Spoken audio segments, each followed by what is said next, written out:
103.1 Sports Presentation.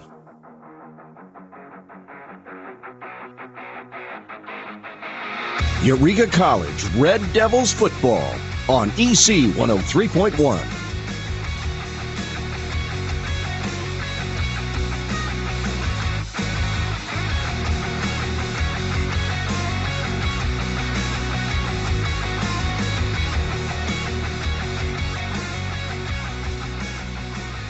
Drive. We find ourselves here in De Pere, Wisconsin for week 7 of the National Athletics Conference for Eureka Red Devils football. Very excited to get things going here, Eureka, on the road to face St. Norbert, who a very good team, very competitive team. But something to keep in mind, Red Devils this season, they are currently on a losing streak of 3 games. Drew, obviously that has played a little negative factor here for Eureka. And this is St. Norbert's homecoming game, so with the fans in attendance, it is going to be a little difficult here for teams to, for Eureka to kind of get things together. But we are going to send this one to a break for the national anthem. Stay tuned. Again, you're listening to EC 103.1 live from the City Blue Technologies broadcast booth. You took the first step and quit smoking, but even former smokers may still be at risk for lung cancer. That's why SaveByTheScan.org wants you to know about a new low-dose CT scan that can detect lung cancer early. It takes only 60 seconds and could save your life. You took the first step, now take the next. Visit SaveByTheScan.org for a simple quiz to see if you're eligible and talk to your doctor about screening.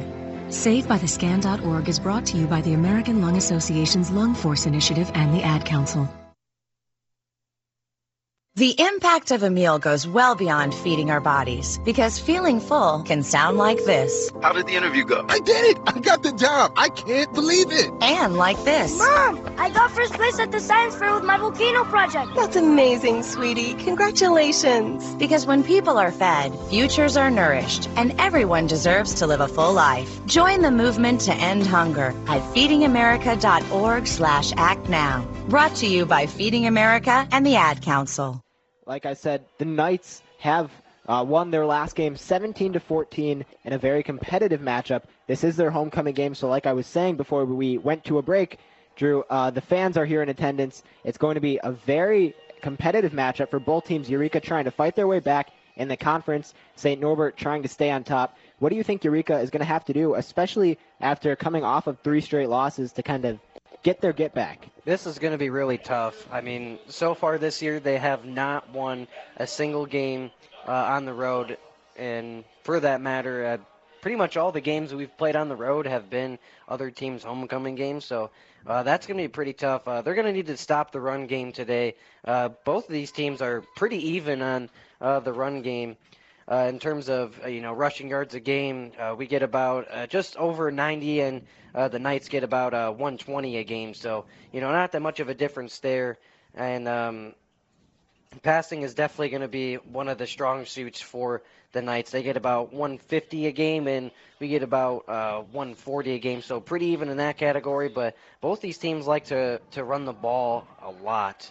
And the Knights are also going to have to deal with Ronnie Sanders. He's 9th in the NACC in rushing yards with 245. He's also got 2 touchdowns. And then, the Knights offense is going to have to deal with Javon Gibson, who's 8th in tackles with 42. And they have to deal with, our very own Derek Payton, who is 7th in tackles for a loss with 6.5. Yeah, a lot of great players on both sides. But here for St. Norbert, they're 1-3 in their last 4 homecoming games. They have actually never even trailed in a conference game this year at home. So in terms of that statistic, obviously the Knights have a bit of an advantage. They only scored 10 points last week against Wisconsin Lutheran in the first half. So for Eureka's defense, that obviously speaks volumes for the Red Devils defense as they try to, I guess, make a huge defensive stop here going forward.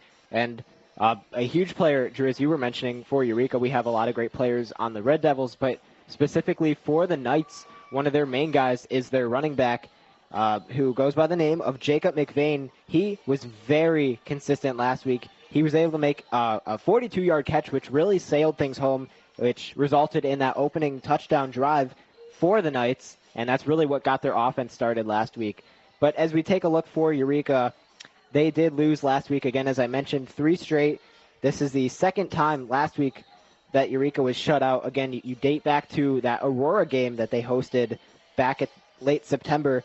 The Red Devils, a common theme for them, they have struggled in the opening quarter, only scoring once all season long during that period, and that was that Rockford game on the road. Again, as we date back to September.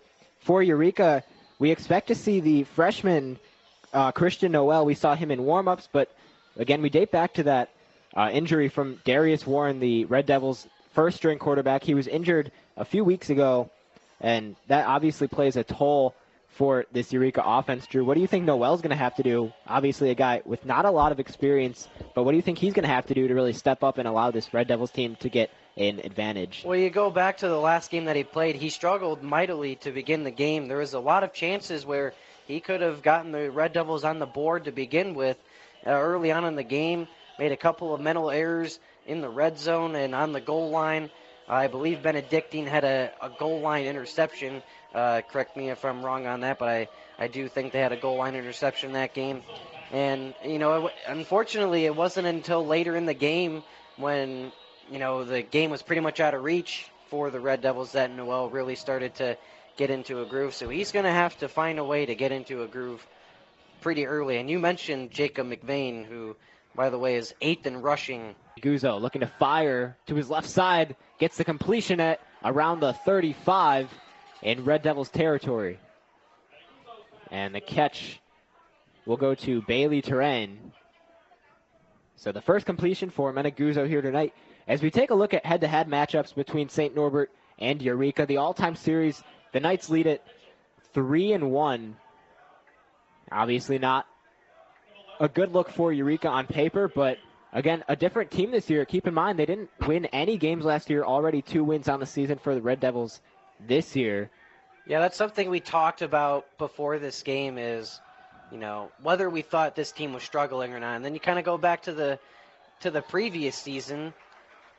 And, the season last year, there were some positives, but overall it was a complete disaster for Randy Starks in his first year here at Eureka. And then you go to this year and, obviously winning the Lincoln Bowl game against Knox was a big step. And then, beating Rockford after they beat the pants off us last year, that was another huge improvement. But, you could also make the argument that the Red Devils have had a really tough schedule, playing Benedictine, Aurora, all what seems like so consistently.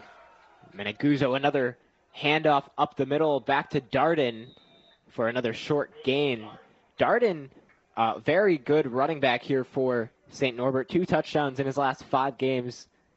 And it looks like the theme right now for the Knights is to keep the ball on the ground. That is Darden's 4th carry of the afternoon already. That's kind of what you want early on because you don't want to start the game off with an interception, as that kind of kills the momentum for guys, the offense and guys on the field. Meneguzzo to his right, and it looks like another catch. And I believe that he was in bounds, and yeah, it'll be complete. So a pass completed there from Meneguzzo to, I believe on the catch, that was the wide receiver, Hunter Thiel. So it'll be 3rd and short going forward for the Knights. Sideline getting into it. Here's the snap. Another handoff to Darden, looking to jump left and right. Finally hits the ground, and it looks like that'll be good enough for a first down.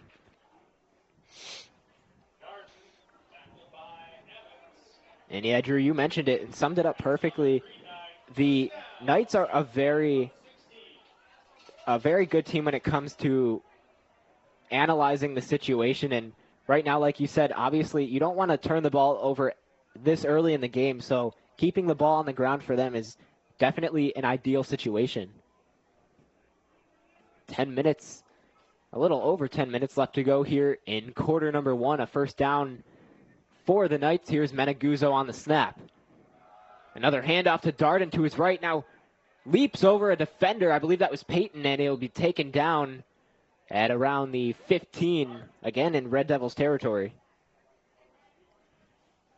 It just always seems like whenever we look up, we always see Derek Payton involved in a play on defense, and we've said it time and time again that he really brings up the energy and the vibe. I mean, the score could be 40-0. It could be 0-0. It could be 100-0. He will always bring the needed energy that the team needs to stay locked in on the game.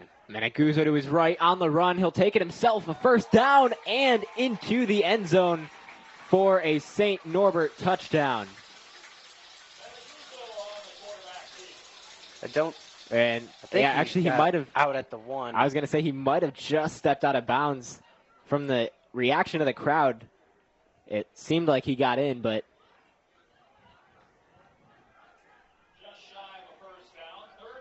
I feel like maybe he could have taken that himself too. But it'll be the ball at the 1. Again, Maneguzzo here on the snap. This time he is handing it back off to Darden up the middle. A lot of pressure. The defense from Eureka all over that one.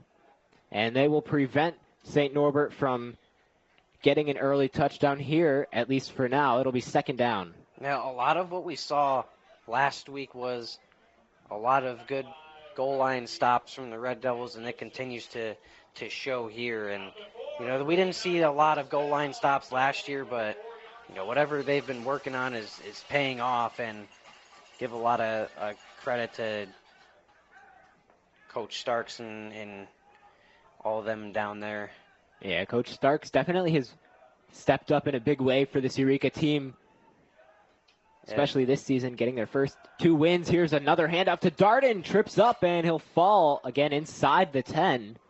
So St. Norbert continues to look for that opening touchdown. And it definitely looks like he's gotten his guys to buy in a lot more. It looks like he's changed the culture around here a lot.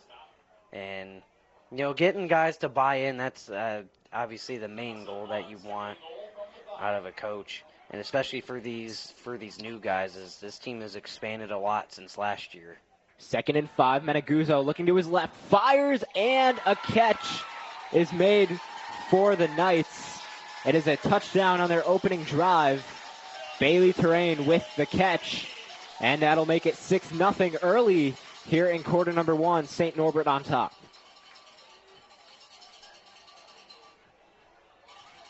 Maneguzzo had a lot of time. He was strictly only looking to his left side the entire time. Never even gave that right side a shot, and a quick release right into the hands of Terrain for the 6. And give credit to Terrain, as he was pressured heavily by the cornerback, Javon Gibson, but just able to shake him off. And like you said, Maneguzzo never really was looking anywhere else. He only had one man, and that was Terrain. And the extra point from LaVake is good, who we noted in our pregame notes. So 7-0 St. Norbert. And we'll talk a little bit about Mason LaVake here as the Eureka offense starts to make their way back out onto the field. LaVake, obviously, being a kicker on a football team, a lot of people don't think it's that impressive. But at the Division III level, and as broadcasters from Eureka, we don't really get to see a lot of kickers. And LaVake, we saw in warm-ups, he was just pounding them from, it looked like, around the 40-yard line, and he was drilling them right through the goalpost. So he's going to be one to look out for. You also have to take into consideration that the end zone from front to back is about 10 to 15 yards. So when you are hitting it from about the 40-yard line, that adds about 10-ish yards. So, I mean, when he's hitting it from his own 40, that's about 50 yards you're talking about. And to your point, he was hitting them with ease. It wasn't like he was struggling at all with them. He was hitting them with no problem at all. And Brandon like Schaefer, you said, really impressive to watch. With the kick, and Butler made the initial catch, and he ended up flipping it to Carter, who was taken down around the 15 in the Red Devils' own territory. So, Drew, you mentioned earlier that Eureka would have a tough time getting the ball out across into St. Norbert territory, and that seems to be the case early on. And oftentimes the theme that we see in terms of early on in the game is the punt returns and the kick returns, they just don't click in the first half, and you really need that to set the tone early. Like we saw in the Lincoln Bowl game with Delarian Rose, we saw him have a monster return to open the game. First play of the drive for Eureka is on the ground. Give the carry to Keyshawn Cohn, who takes it for a Red Devils first down. So a good start for the Eureka offense, and the Chains will move forward.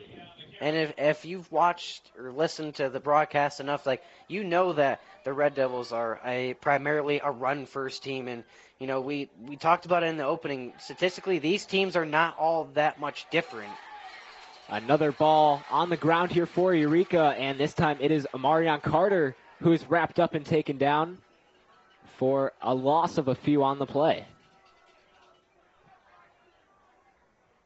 Carter, who was trying to avoid traffic left and right, really had nowhere to go.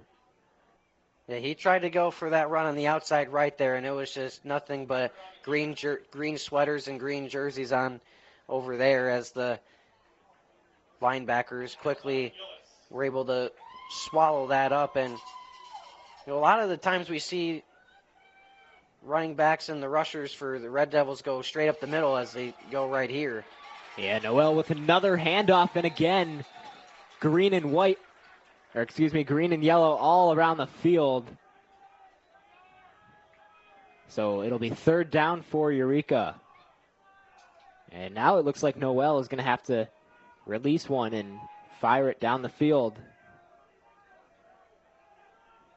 That's something we didn't highlight too much in the pregame, is the St. Norbert defense. But as you can imagine from their game last week, only holding Wisconsin Lutheran to 14 points, they still have the ability to show up and show out when they need it. Here's Noel on third down, looking downfield, takes his time, releases, and it'll be incomplete.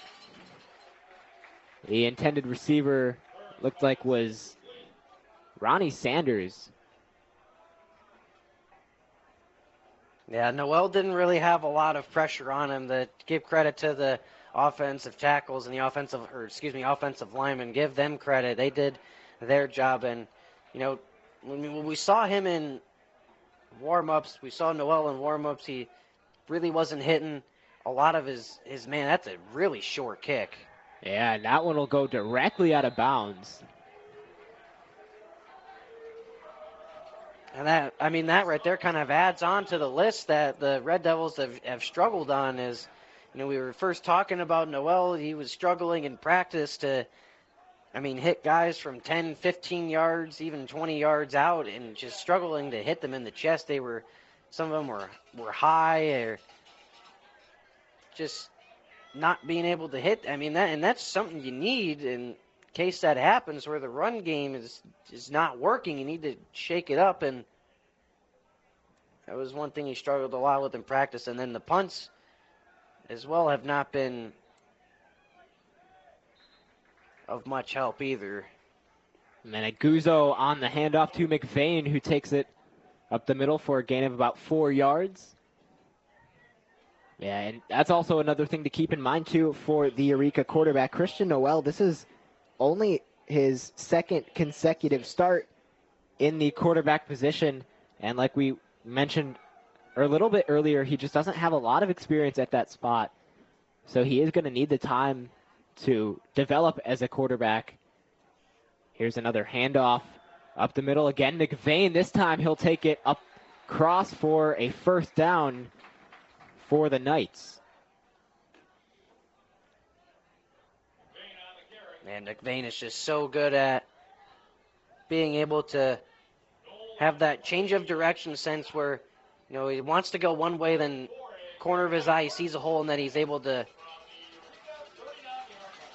go another way. And, we've seen that a lot with opposing running backs.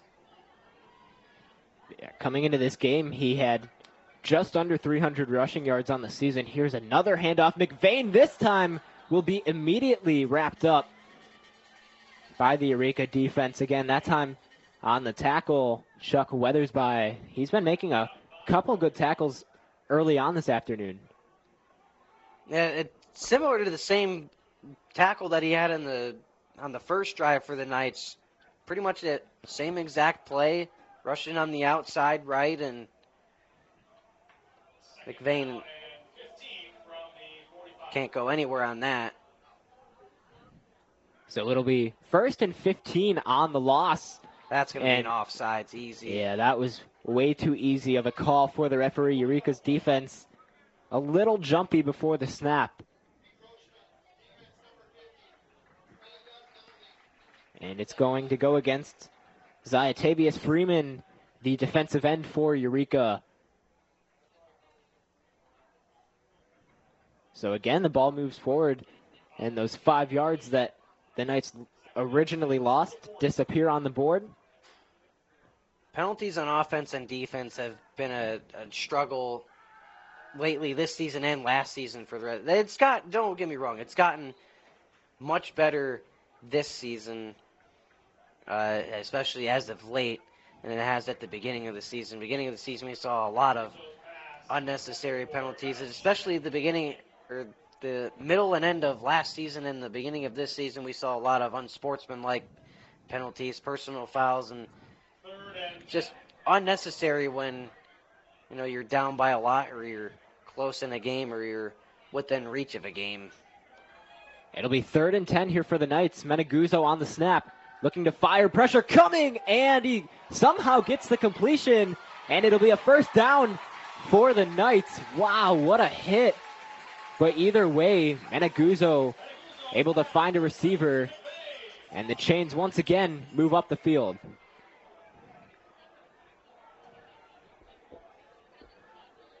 I don't think I've ever seen anything like that. I mean, Meneguzzo got rocked. He got hit as he was throwing the ball. I'm not sure who the pass was intended for, but nevertheless landed in the hands, and there's a flag throw down near the left side of the field. Yeah, the pressure on that last play from the Eureka defense was really starting to invade the space of Meneguzzo. He had no idea, and by the time he was hit, you can tell the velocity of the football immediately decreased, and somehow it ended up in the hands of an open receiver. That's the definition of stick with it right there. So the penalty was on the Knights for an illegal shift, as everybody on the players were not set for the Knights, so they'll get sent back an extra 5 yards. The pressure by the defense is there for the Red Devils. It just comes down to whether they can be more disciplined on penalties and stop the run game. Here's another handoff to McVane up the middle, trying to push through the Eureka defenders, and he'll be brought down just inside the 20. So the Knights find themselves within the red zone for the 2nd time this afternoon. St. Norbert leads it 7-0 here in the first quarter with just over a minute and a half to go. Both teams playing really great football right now. And you would really hope to see Noel somehow get a spark and figure out how he can fire up this offense. Like we said last week, it just takes one big play that'll stand out. Meneguzzo to his right, looking to fire. He's going to take it himself for a 1st down and runs out of bounds. Meneguzzo carries for a Green Knight 1st down. Yeah, Meneguzzo, you can't leave him that unpressured, especially when he's rolling out right, because like we said before about this team being such a dominant running team, you can't let Meneguzzo get that much space and run for 7 yards to get the 1st down, because he is a guy that will definitely, when the lane is open, he will run it as far as he can. This time the handoff to McVane for another short gain for the Knights. And yeah, that was on the previous play Meneguzzo's 2nd rushing attempt of the afternoon. 8 yards for him on the ground. And for Eureka's defense, you just cannot take away from the fact that he is kind of that two-way player in the sense of being able to fire and still use his legs for some yard gainage. 3rd and 8 here for the Knights. On the snap, another handoff, and Eureka's defense seems to wrap up McVane again, and that will bring us to the end of quarter number 1. So like mentioned, both football being displayed from both sides. St. Norbert grabs an early touchdown. They lead at 7-0 going into the second quarter. Stay tuned. We'll be back for more coverage here on EC 103.1 live from the City Blue Technologies broadcast booth. Uh-oh, Brad's buzzed. Oh, yeah? Yeah, he's starting with the woots. And now a speech. I just want to say that friendship is about heart and brain. Who's with me? Good thing is, he knows when he's buzzed. And my brain is saying, when it's time to go home, somebody call me a ride. Love that guy. Me too. Know your buzzed warning signs? Call for a ride when it's time to go home. Buzz driving is drunk driving. A message from NHTSA and the Ad Council. We welcome you back into the City Blue Technologies broadcast booth. You are listening to EC 103.1. Matthew Swan, my broadcast partner, Drew Donnell, bringing you today's coverage here on the road in Wisconsin between the Eureka Red Devils and the St. Norbert Green Knights. Through one quarter, the Knights up 7-0, but either way, both sides, as we keep mentioning, they're both playing really clean, great football right now. Not too many penalties, at least what we're used to seeing. And as we get started here in the second quarter, it'll be the Knights offense back out onto the field. Yeah, we've seen the pressure on defense for the Red Devils really step up. We've seen some big plays, some big sacks, some big plays to stop the run game. And so already St. Norbert takes a timeout before they can even get a snap off. Eureka College Red Devils football is made possible by City Blue Technologies of Peoria, an Epson distributor serving Central Illinois. Did you know that North America consumes around 100 million pounds of toner powder annually? This is the equivalent of more than 2.5 billion plastic bottles, 9.5 billion plastic bags, or 116 billion plastic straws. Epson now has precision core heat-free printing as an alternative to laser printers. Learn about sustainable printing solutions from City Blue Technologies at citybluetechnologies.com.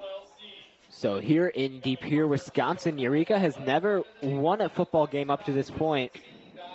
And we take a look back at last season. It was a game that we were unable to provide coverage for. But Eureka, of course, on the road again. They lost that one by a final score of 61-0, a complete blowout for the Knights in mid-November. But already it looks like Eureka bringing a little more competitiveness into this season, only allowing 7 points for the Knights in the first quarter as they get ready here on 3rd and 8. Meneguzzo's going to have to fire. Looks right, a lob into the end zone, and did he make the catch? He made the catch, but he wasn't able to keep his feet in bounds, so that'll be 4th down for the Knights. Terrain again on the leap. Somehow, all of his momentum going backwards, he was still able to make the grab. But as mentioned, the 2 feet were not in. So you can expect here for St. Norbert. Like you said, Terrain made an unbelievable effort, an unbelievable catch, but it all comes down to, and that's no good as LeVake. That is not what we're used to seeing from Mason LeVake, as he just smoked the upright. And it was kind of from a gimme distance, too, only about 30 yards, 35 yards out. So maybe we spoke a little too soon. We saw him in warm-ups absolutely drilling everything right down the middle. And on the attempt of the field goal, just right off the goalpost. So it'll remain a 7-0 ball game. Eureka's offense now out onto the field.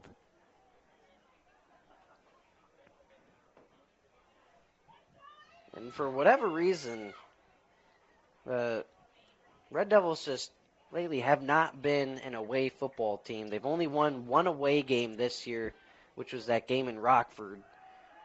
Noel to his right, Pressure coming. He's going to fire on the run.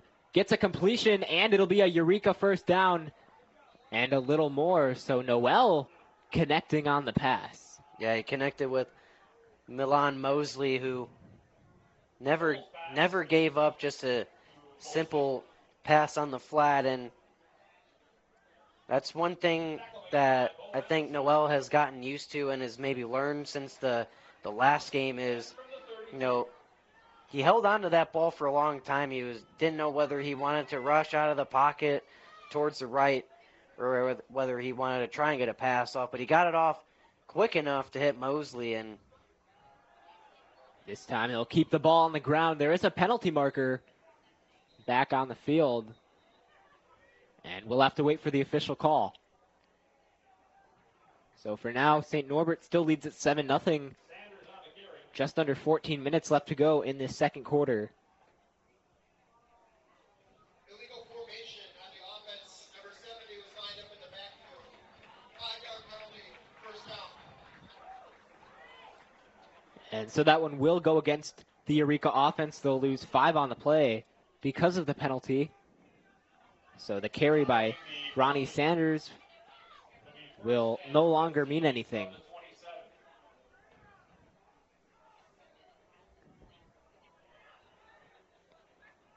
Here on the 27 here for Eureka. Another handoff to Sanders, shifting in and out, trying to break free from the traffic, and he'll be brought down just shy of the 30. So that'll be the third carry for Ronnie Sanders here this afternoon. There is an injured Green Knight on the field as the referee signaled for an injury timeout.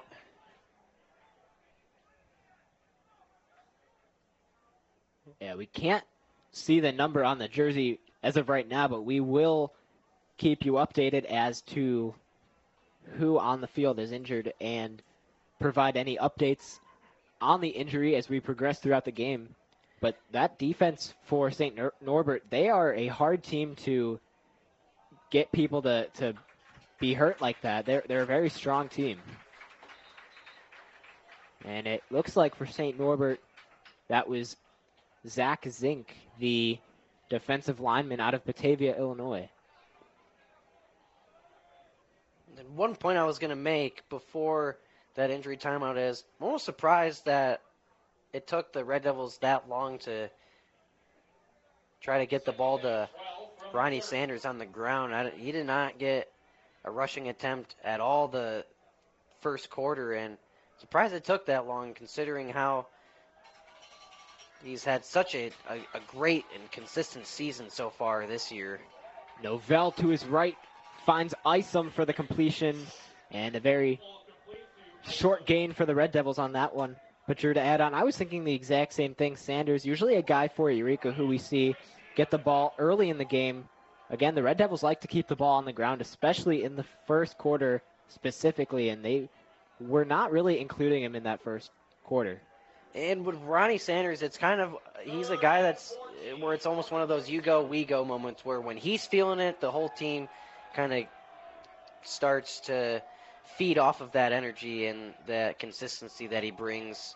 Noel to his right again finds Carter for the completion on third down, and it'll be just short of a first down, so Eureka will turn things over on their second drive here today. Or will they? It looks like I don't believe Noel came off the field. It looks like they're going to try to go for this thing. So it'll be 4th and short here for the Red Devils. Noel on the snap, looking across the field, scanning, fires, and it's out of the reach of Carter on the left side of the field. 4th down conversions have not necessarily been a successful factor for the Red Devils this season. And it's almost like it's backwards, as, for whatever reason, when Noel's getting pressured and he's forced to scramble right or left or wherever it is, and he's throwing on the run, he just seems like he hits guys more in stride better that way, and then even right there, he had all the time in the world. There was no pressure. Give credit to the O-line for blocking and missed Carter wide to his left. And it's plays like those where, no matter whether it's fourth down, second down, I mean, it's just plays like those wide open on the flat. You just gotta hit your man, especially when he beats his defender. So Denard on the carry, takes it for about 8 yards. Just over 11 and a half to go here in the second quarter. Again, St. Norbert leads this one 7-0 early on. Mancuso looking, and there's a penalty. I think that'll be a false start against the Knights, as they already knew it right away. So the penalty is starting to fly in left and right here in the second quarter. So that'll push it to 2nd and 7.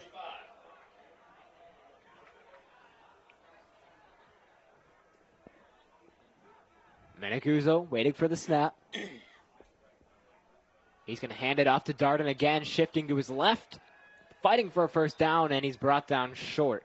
And it looks like there's another penalty marker on the field. Back-to-back plays now. Looks like maybe it could be a hold on the Red Devils.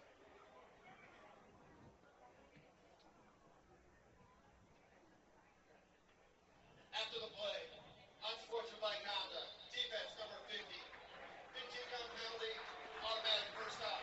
So it is unsportsmanlike conduct against the Eureka Red Devils. And I feel like this goes without saying. There's penalties that sometimes there's not much you can do about. There's some that are just plain out, they're unavoidable, and there's some where, everyone's going to make a mistake. So, there's some that are unavoidable, and there's some where it's bound to happen. But, especially in the second quarter of a game with 11 minutes left, there's no reason to be catching an unsportsmanlike conduct penalty. And and the Knights were, in terms of the Red Devils on defense, they were in decent position. Mancuso across the middle, and it's picked off, I believe, by Eureka. And it looks like, I can't really tell. There's an injured Knight in the end zone, but yeah, I can't tell who that was that made that interception. It was Weathersby, who is all over the field here this afternoon. The entire play, the intended receiver for St. Norbert, who is down on the field. Again, we cannot tell.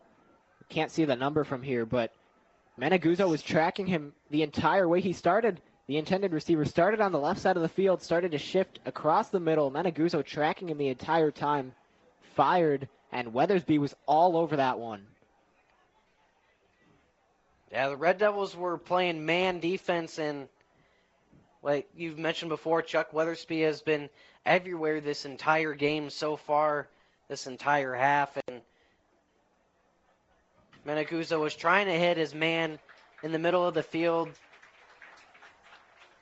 and Weathersby followed him the whole way, and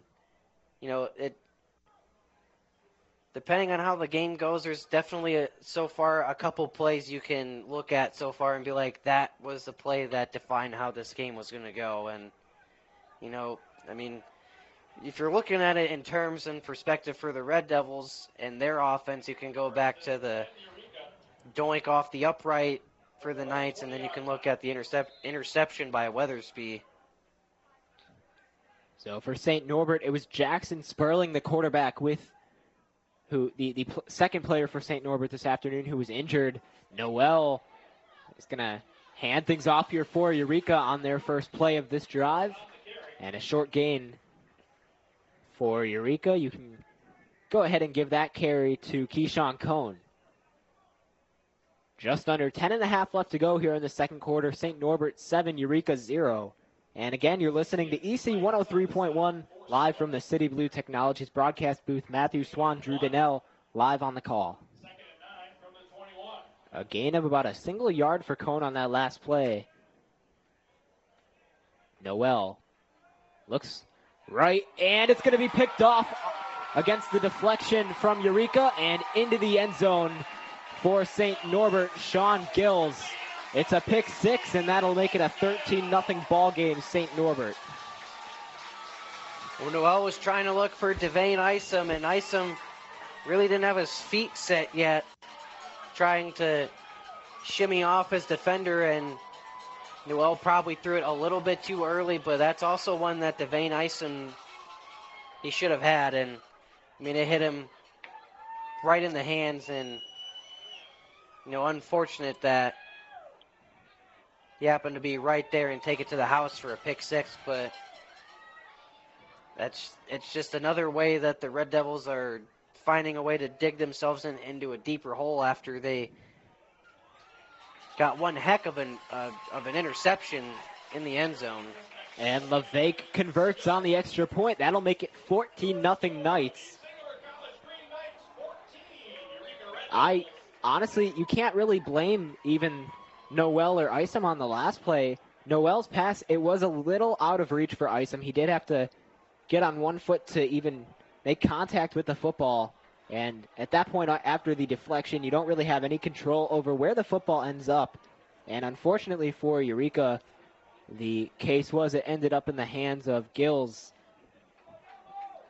So 14-0 St. Norbert. Eureka has been playing a very good football game overall, especially comparing this game to last season in their 61-0 loss against the Knights. And now Eureka's return team back out onto the field as their offense gets ready for yet another drive here this afternoon.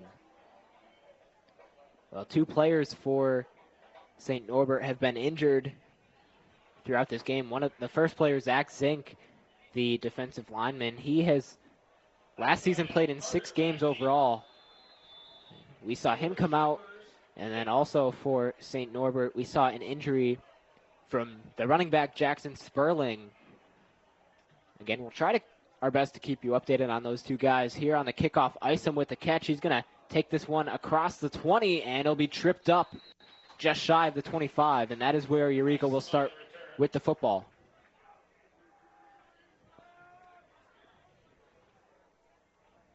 Eureka College Red Devils football is made possible by City Blue Technologies of Peoria, an Epson distributor serving Central Illinois. Did you know that North America consumes around 100 million pounds of toner powder annually? This is the equivalent of more than 2.5 billion plastic bottles, 9.5 billion plastic bags, or 116 billion plastic straws. Epson now has precision core heat-free printing as an alternative to laser printers. Learn about sustainable printing solutions from City Blue Technologies at citybluetechnologies.com. So the Eureka offense will begin with just under 10 minutes left to go in this second quarter. Noel back out onto the field looking to pass. And there is going to be a delay of game against Eureka, so they'll be pushed back. Well, we mentioned to begin this second quarter, penalties were not a huge issue. And all of a sudden, in these recent moments, both teams starting to rack up the number of penalties. Following the flag. Yeah, I think anybody after that pick six would be a little rattled after that, and I think that's kind of what happened there. You're trying to get locked back in, get still a little rattled, and it's easy to make a mental error after a pick six happens right after your defense got an interception in the end zone, thinking that you guys are on track to get some points on the board and get within reach in this game. So Red Devils, after the penalty, go for a handoff, and it's a very short gain for Eureka. It'll be 2nd and 16 now. Here's a play fake, and it's picked off again. There is a flag, and taking it into the end zone for St. Norbert is Alex Carter, but we'll have to wait just a minute and see what the penalty is on. This has the potential to be roughing the passer, as that hit looked a little late on Noel.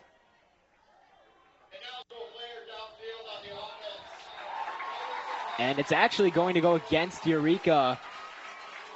And that is just unfortunate for the Red Devils. So it's the second pick six for St. Norbert in back-to-back drives, and that makes it 20-0. And all of a sudden, here in the second quarter, they're really starting to break free. LeVake back out onto the field. He'll look to go 3 for 3 in terms of extra points. And for St. Norbert, hopefully make it a 21-0 ball game. And he's going to do just that. Jurgensen's extra point is good. So an unfortunate display of events by Eureka. Back-to-back drives. Christian Noel on the first interception, not really much he can do about it. The second one, he was a little off balance, fired a little over the head of his intended receiver, and that is what gets us to St. Norbert leading by 21.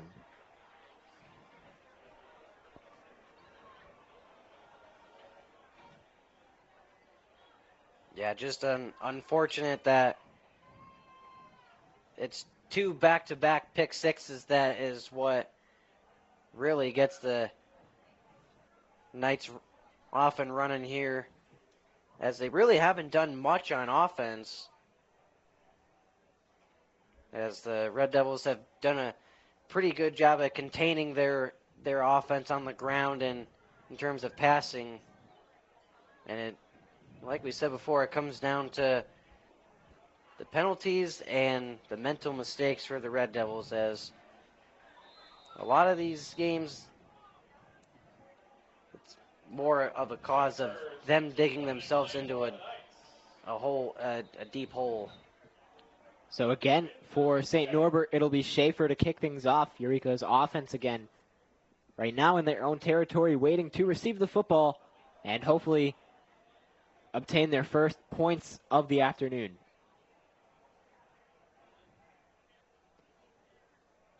If the wind will keep the ball from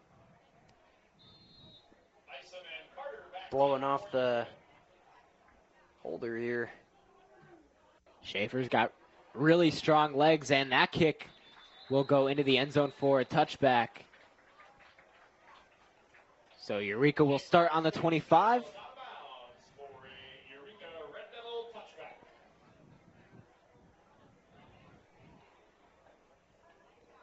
Again, it felt like just moments ago, Eureka was very much in this game. It was only 7-0 after we found ourselves a few minutes into the second quarter.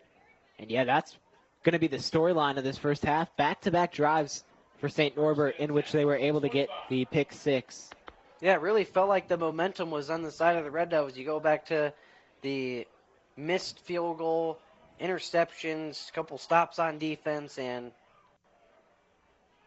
just nothing doing right now on offense. Can't get the run game going. Not able to hit receivers. That they keep getting these pick sixes, back-to-back pick sixes to add on that. So the Red Devils once more keep things on the ground to start this drive. Sanders on the carry. It is a gain of about a single yard. And it's actually Michael Bates taking over as the quarterback for Eureka. Play fake across the middle and a completion, and still on his feet and finally being brought down for Eureka. Again is Keyshawn Cohn. And there is a penalty, roughing the passer against St. Norbert, so Eureka will move up even further after the completion. And hopefully this drive right here is kind of what will get the Red Devils up and moving here, as first snap with Michael Bates into the game. And we've seen him a couple times relieve Rudolph Jones Jr. We've also seen him relieve Christian O. We saw him relieve Noel after his appearance was done against Benedictine last Saturday. And hopefully that flag will Bates on get something going. First here. and 10, pressure coming to his left across the 50, and he's just going to run it out of bounds, and St. Norbert still makes the tackle. Bates on the keep. And it looks like it'll be a loss of yardage on the play for Eureka. Bates, the transfer from Concordia, Chicago. This season, he's only played 2 games. This will be his third. Throwing 35.7% on the season.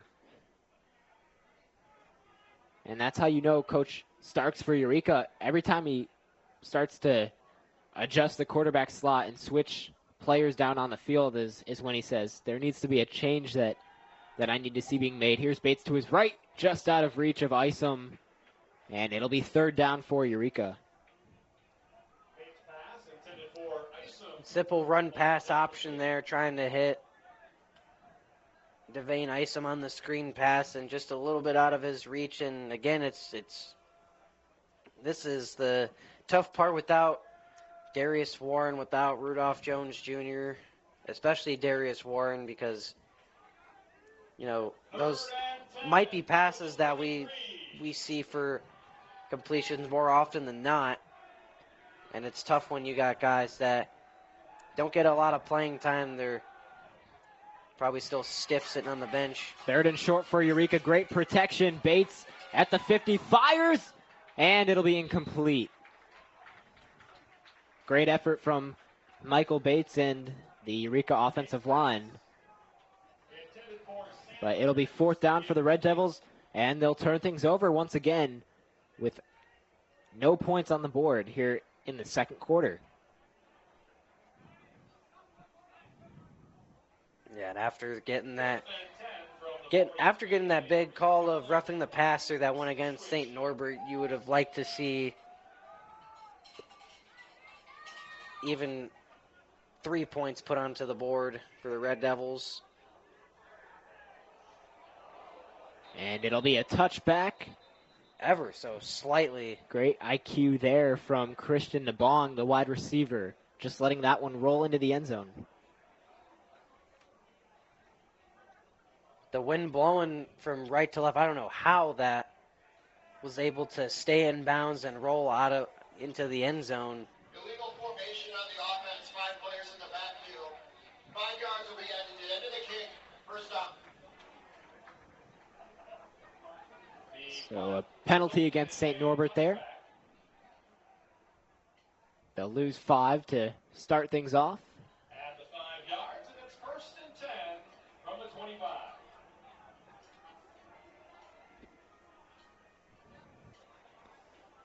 21-0 St. Norbert here with 7 minutes exactly left to go in the 2nd quarter as the Knights offense makes their way back out onto the field. Meneguzzo again looking to lead the team. Here on the first play of the drive. Meneguzzo with the handoff. Running to his left is McVeigh trying to get a 1st down, but he'll be just short as he makes his way out of bounds. And another penalty marker. Holding. Offense number 65. 10-yard penalty. First up. Holding against the offense. So again, the Knights lose 10 yards. Back-to-back plays now where they start to make a mistake and lose yardage. And the more they make penalties, the more that the Red Devils need to realize and say, look, the only way they're going to win this game is based on our mistakes, and we can beat them right now based on their mistakes because they're making the same mistakes as we are. Another handoff to McVeigh on the left, and he'll gain about a yard or 2 on the play. And Drew, that's exactly right. Eureka's defense is not at fault right now for being down by 21. The Red Devils defense has been very strong all game long. They've made a lot of huge stops when they have needed to, and again, we just go back to the pick sixes early on. And that's what has allowed the Knights to get the 3-possession lead. Here's a pass from Meneguzzo, and the completion into the hands of Terrain. And again, a very short gain on the pass for St. Norbert. It'll be 3rd down.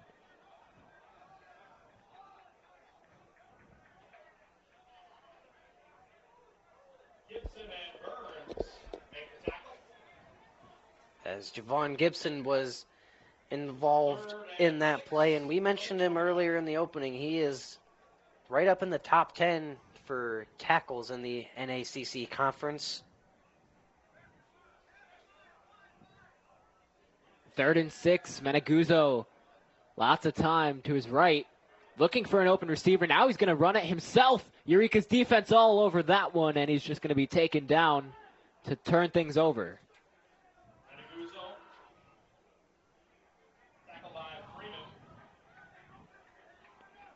Tavius Freeman on the tackle. And that is just yet another example of the efficiency of Eureka's defense here in this game. So first time so far this game that the Knights are forced to punt, as it'll be Jack Butler in the backfield to return the kick. And with Michael Bates in the quarterback position, Eureka maybe with a new sense of hope. Butler calls for the fair catch, and Eureka will begin just shy of the 30 in their own ground. But yeah, Michael Bates now, for those just now tuning in, is taking over as the quarterback for Eureka in this game. He got a glimpse last week. And again, he's just, Stark's giving him that time to really develop as a player and get a sense of what changes need to be made and what kind of factors he needs to further grow on.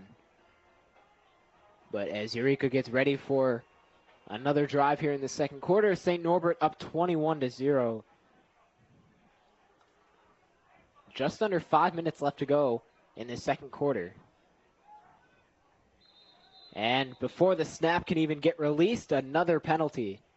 Offense number 76. And as you may or may not be able to hear, it'll be a false start against Eureka, so they lose 5 again, and the yards just seem to keep going backwards here for the Red Devils on offense. And again, you just have to be able to take advantage of a situation when it's going your way. Just can't afford to get a false start after forcing a 3 and out. Bates, first play of the drive, fires the cone, and it's over his head as he was backtracking to the left side, but it'll be second down. Bates a little slow to get up. No, and Drew, you're exactly right. I mean, again, for those just now tuning in, St. Norbert up 21-0. Hearing that as a fan, you might think, wow, like this is a very one-sided game, but no. We've already gone through the process of how St. Norbert was able to get 21. But overall, Eureka, their offense is not struggling to the extent of what might people think. They're playing very clean and good football for the most part. They just need that one big play. Drew, like you always mention, every team needs that one big play to get them going, and that's what Eureka's looking for right now. Just one big play to get the momentum shifted into their hands.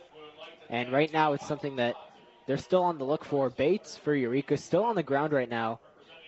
Looks like he took a really big hit after the pass.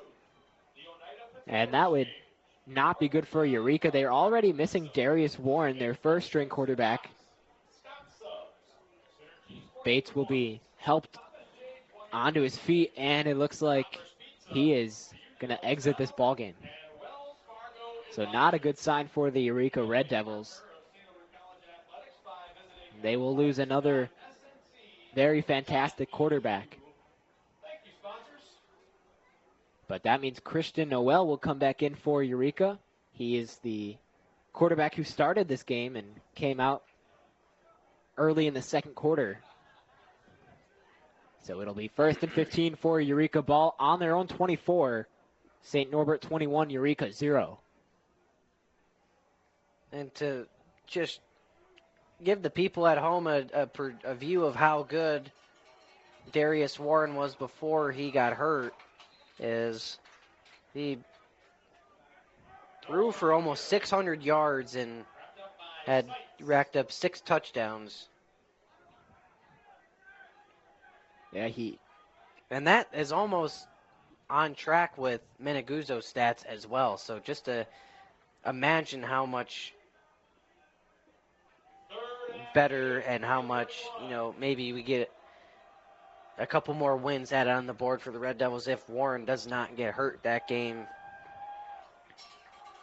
Here's a pass completed to Jeremiah Washington for a short gain. And yeah, something else to keep in mind, going back to Darius Warren, a guy that was able to give Eureka their first win in almost a full 2 years for Eureka. So Red Devils here on 4th down will be kicking it away. 4th and 6 and another Eureka punting situation. So things really going well for St. Norbert late in the second quarter. It'll be Boatman to kick it off in the air. And this one's going to bounce past the 30 in St. Norbert territory, and the Red Devils will pick it up at around the 25, and that is where the Knights will begin. So they'll have about a little over 3 minutes left to go in this first half and try to get at least one more touchdown on the board before going into the half. The Eureka bunt rolls to a stop at the 25-yard line. 1st and 10, Green Knights. It'll be Meneguzzo back out onto the field and the rest of the Knights offense. Meneguzzo here in this game. Already 6 completions, throwing for 66%.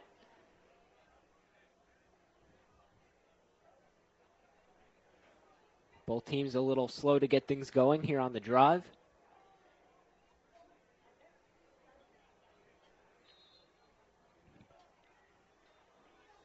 And again, both teams now ready to get things going. Here's a snap. They're going to hand it off to Darden on the first play of the drive, who tries to break free up the middle, but no spacing is found. So it'll be a 2nd down and a short gain for the Knights. And if the Red Devils can get a stop here and score before the end of the half, and that is ideally what you want to see in that. That could easily be something to start a significant comeback, and as they will start off with the ball in the second half. Here's another snap and another handoff to Darden. Again, same direction and same result. So 3rd down now for St. Norbert. And once again, it's Chuck Weathersby with the pressure. He rushed outside to the left, and Darden really didn't know where to go. He had no options. He just had to try and gain as much as he could, even with the hole clogged up in the middle. But, that doesn't happen without the pressure of Weathersby. And, he's already made 2 big tackles, another one right there, and an interception. So that'll bring us to the 2-minute warning. Again, St. Norbert 21, Eureka 0. We're going to take a short break. Stay tuned for the remaining 2 minutes of the second quarter here on EC 103.1, live from the City Blue Technologies broadcast booth. Man, I love my kids so much. I once sat for 3 hours in the cold rain to watch her soccer team lose by 18 goals. I love my kids so much, I once used a tube to suck snot out of her stuffed nose at 3 a.m. You win. Love your kids? Love them enough to make sure they're in the right car seat. From toddlers to tweens, visit nhtsa.gov/the-right-seat to find the right seat for their age and size. Keep them safe. Visit nhtsa.gov/the-right-seat. Brought to you by the National Highway Traffic Safety Administration and the Ad Council. Here in De Pere, Wisconsin, you are listening to EC 103.1, live from the City Blue Technologies broadcast booth. Matthew Swan, Drew Donnell here on the call. 2 minutes left to go here in the second quarter. St. Norbert 21, Eureka 0. And it'll be 3rd and 5 for the Knights. Meneguzzo looking to fire. And that one will be just over the head of his intended receiver, 4th down.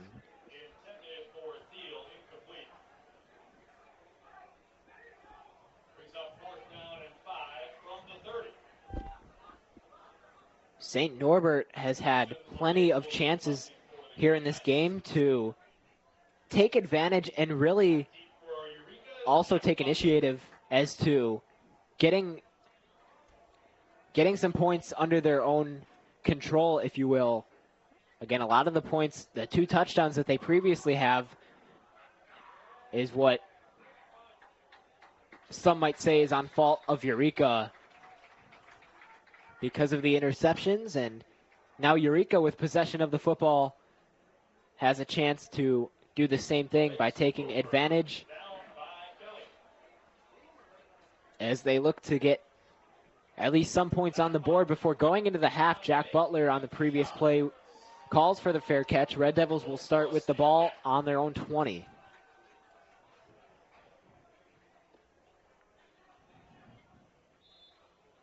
And this is a must-score situation for the Red Devils if they want to get back in this game as soon as possible, as next, to start off the third quarter, they'll start off with the ball.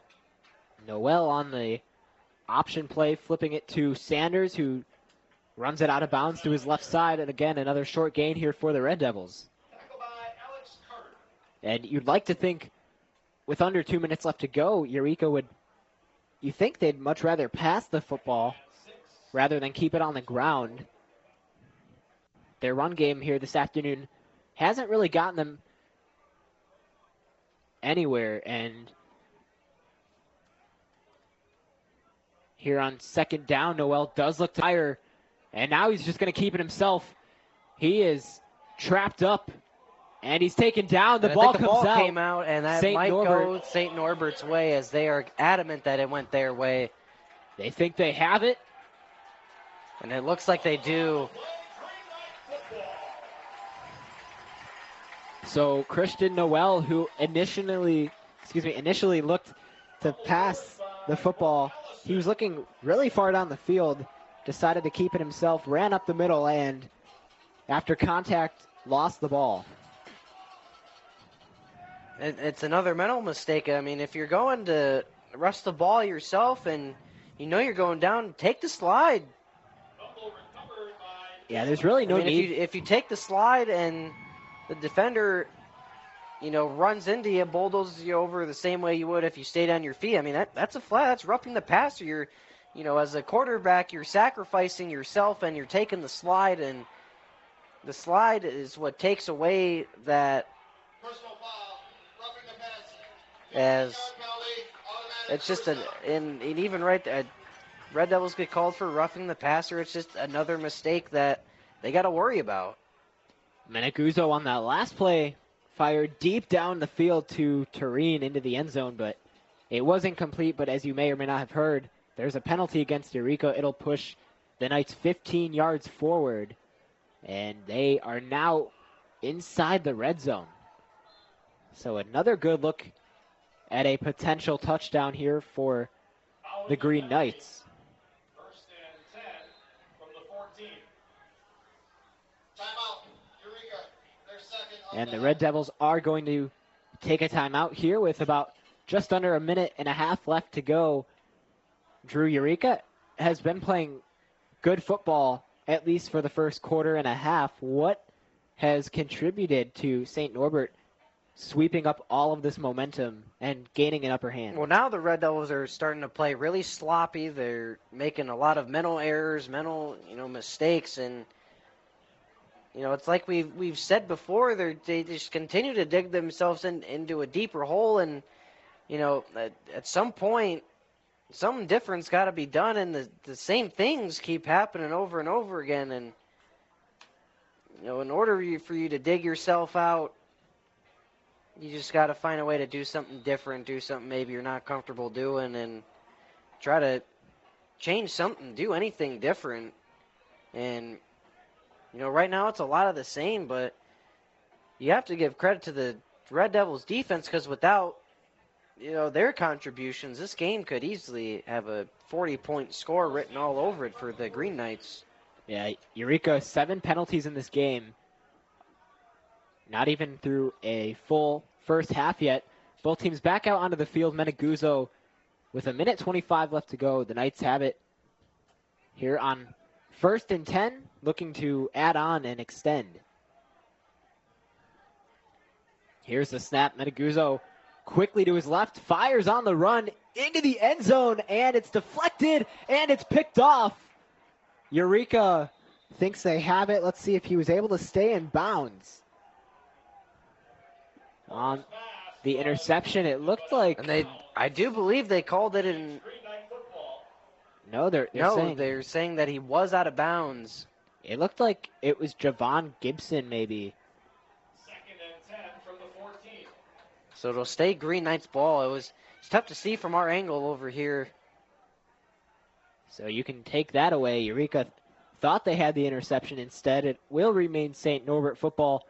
Again, Meneguzzo looking to fire, scanning the field, runs forward, completes it to Tureen.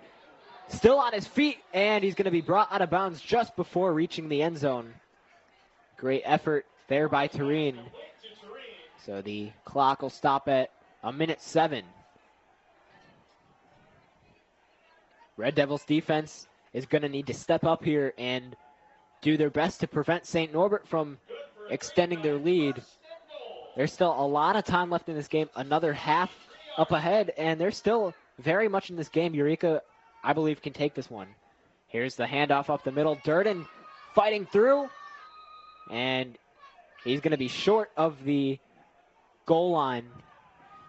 It'll be 2nd down for the Knights.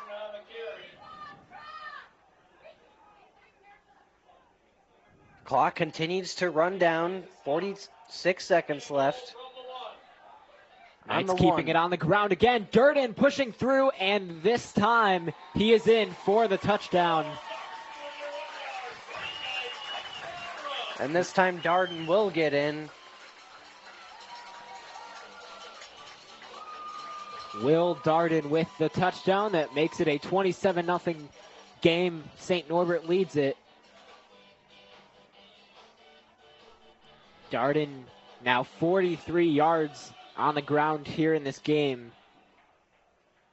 And as expected for the Knights, it'll be Mason LeVake for the extra point. Perfect up to this point in terms of extra points. He kicks it. It's up. It's no good.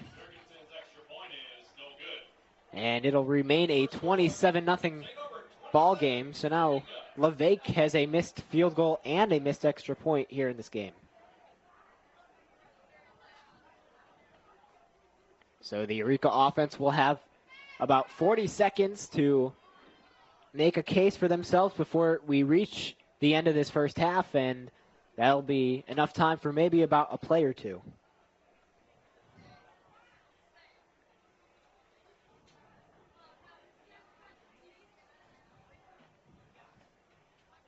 Again, it'll be Schaefer to kick things off for St. Norbert, the freshman from De Pere, Wisconsin, here in his hometown. And in the backfield for Eureka, it is Devane Isom and Marion Carter.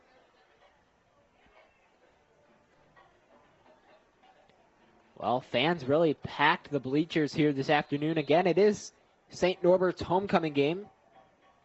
As mentioned in the pregame, they're only 1-3 in their last 4 homecoming games. And this season, they've never trailed in a conference game at home. Carter will make the catch. He's going to hustle his way up the field, trying to take the angle, but he's going to be wrapped up and pulled to the ground. So again, not a deep run for the Eureka offense on the return.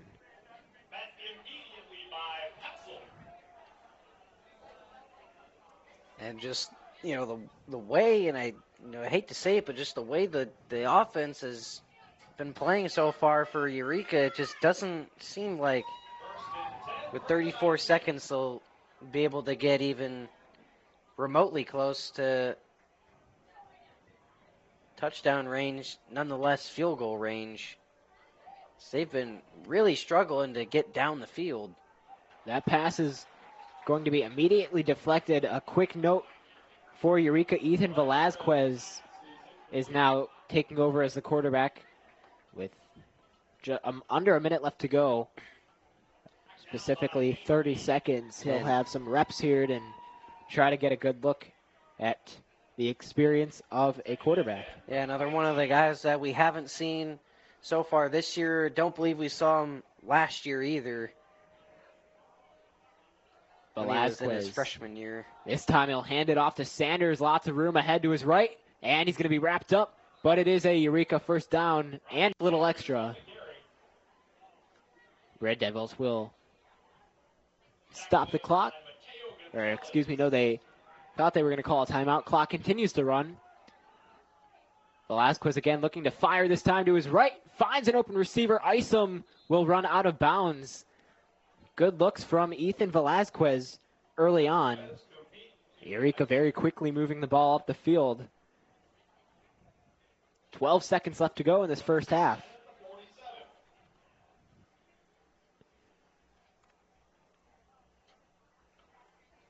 Eureka offense breaking free from their huddle.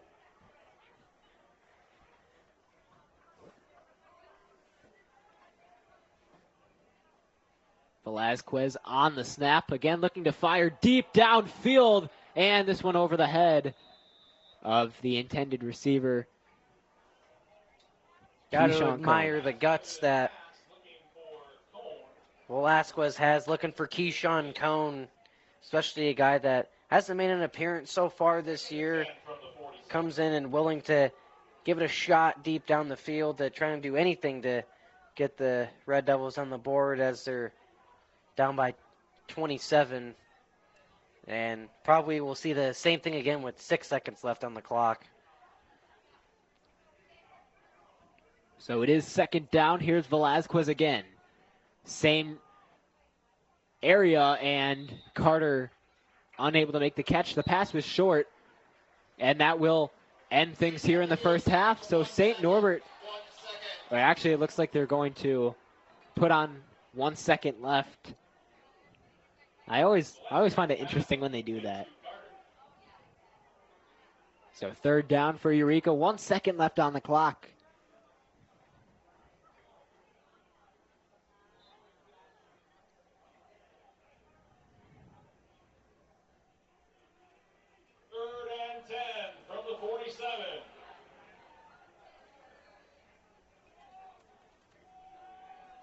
Velasquez deep downfield again, right side, and it'll be incomplete.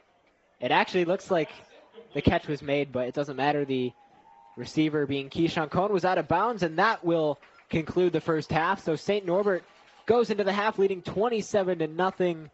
A lot of clean and competitive football between both sides. Despite the score, Eureka playing a very good game. Drew, what has gone wrong for the Red Devils in the second quarter specifically? Well, they just have not been able to capitalize on situations that are going their way. You know, we saw the Green Knights, you know, they made mistakes in terms of pushing themselves farther into their territory with flags, or, you know, we've gotten an interception by Chuck Weathersby, and it's just little things like that where we have not been able to capitalize on an opportunity given to us based on St. Norbert's mistakes or us doing a good job on defense getting an interception. And not only that, but it's just the mental mistakes too that just involve making careless, you know, penalties, and, you know, not being able to convert on fourth down, convert while hitting an open man in stride. And, you know, it really comes down to those mistakes and that carelessness at the end of the day. So we'll look to see if Ethan Velasquez can we'll see if he can stay in the game going forward, and we'll look to see if the Eureka offense can kind of clean things up as we return. But for now, we'll take a break. Stay tuned for upcoming second half coverage here on EC 103.1 live from the City Blue Technologies broadcast booth.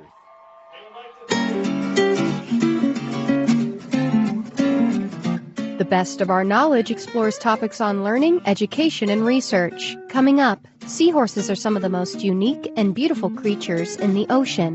The pygmy seahorse is one of the most interesting looking and complex of them all. Due to their small size, they were not known to exist until about 50 years ago.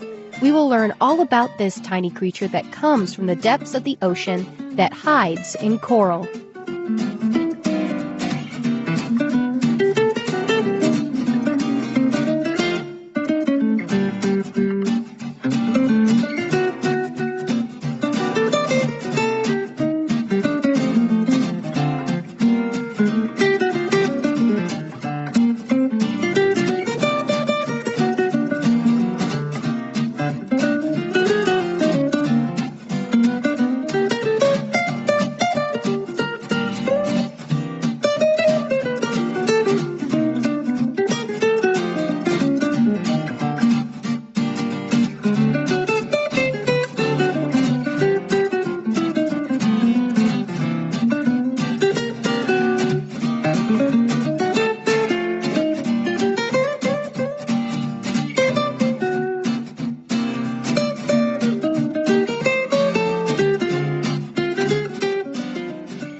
You're listening to the best of our knowledge. I'm Madeline Reynolds. A species of seahorse was only discovered about 50 years ago due to their tiny size. Try to guess the size. Only 1 inch. The pygmy seahorse is considered one of the tiniest species of seahorse. Yet, what they lack in size, they pack a punch once it comes to their characteristics and complexity. This creature lives in coral and over time has adapted to look just like it. It's the perfect disguise. Over time, their evolutionary process has caused them to both lose and gain genes, attributing changes to them physically and internally. I spoke with Axel Meyer, a professor of evolutionary biology and zoology at the University of Constance, to learn more. Oh, they're the cutest little things. They're only 2 centimeters, so less than 1 inch in size. That actually makes them one of the smallest vertebrate species. They look, for me, they are an example of the sort of the exuberance of fantasy of evolution. They look like the corals they live in. They'll have a short snout. They have sort of bulbous protuberances on their skin, and they match the color and the structure of the corals that they live in. So they're very hard to spot. They were only discovered about 50 years ago. So I'm glad you mentioned the bumps, because when I was looking at pictures of this species, I was fascinated by it because, like you said, they kind of look like the coral, the environment that they live in. So I was wondering if those bumps serve them any purpose and describe them a little bit more, and if they do anything for the seahorse in any way. So seahorses are obviously very unusual fish, right? So they have lost the caudal fin, the tail fin. They have lost the pelvic fins. Those are the paired fins in the sort of where our hips are, the hind limbs. And they don't move around very much at all. They have the prehensile tail like a monkey, which they use to hold on to corals. And they have a very passive lifestyle, so they're waiting for the food to come by and pick up little crustaceans or larvae that swim by. But the name of the game for them is to be conspicuous, to be camouflaged, to look like the background that they're sitting on, so that the predators cannot find them and eat them. And so these protuberances and the color match the background of the coral, and these protuberances on the skin of these tiny seahorses look sort of like the polyps of a coral. So could you describe the coral a little bit more? What specific coral do they live in or on? And if you could just describe what that coral looks like as well. As far as I know, there are 6 species of pygmy seahorses described, and they differ a little bit in their size and coloration. Some of them are more yellowish, others, this one is very pink. It looks sort of like, what's that movie called? Barbie, where everything is pink. They look like that. And their coral that they live on also has this color. It has a structure. I mean, corals can have very many different shapes and sizes and so on. Some look like rocks and some look like sort of the deer antlers of a deer. These are sort of a little bit fragile looking, like, I don't know if anything else that looks like it, but they sort of look like tiny pencil thick little structures and twigs. And these pygmy seahorses hide between these tiny branches of the coral. So something that really caught my attention in the research article when I was reading it is that the pygmy seahorse kind of flips the role of the sexes in mating. So I would love for you to explain that for all of us. Right.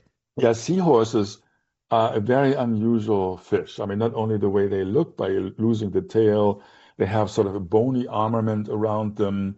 They have spikes, or in this case, protuberances. But the reason I'm interested in them is because they're unusual. They have this unusual lifestyle where they have something called sex role reversal. In this group of fish, in all seahorses, it's like this, where the male evolved a brood pouch. It's sort of like in the female kangaroo, a pouch in which the eggs by the females are laid, and the male protects them in his pouch and broods them. That means he actually provides them, depending on the species, but he actually provides these eggs and developing embryos with oxygen and nutrient, like a mammalian placenta. And so the male really behaves like a female. And the sex role reversal goes so far that in almost all species, the males compete for access to females. This is a very fundamental evolutionary principle and has to do with the fact that males are defined by producing the smaller gametes, sperm, and sperm is cheap compared to eggs, because in eggs you invest more energy. Eggs are larger, and particularly in birds where the eggs are really large, or in mammals where the female takes care of a single baby in the case of humans, or in some species of mammals, maybe if you have a cat or a dog, I don't know, they have 6, 8, or even 10 babies, but a limited number. So a limited number of eggs. And so that means the females are the limiting resource in almost all species. Males compete for access and the privilege to fertilize her eggs.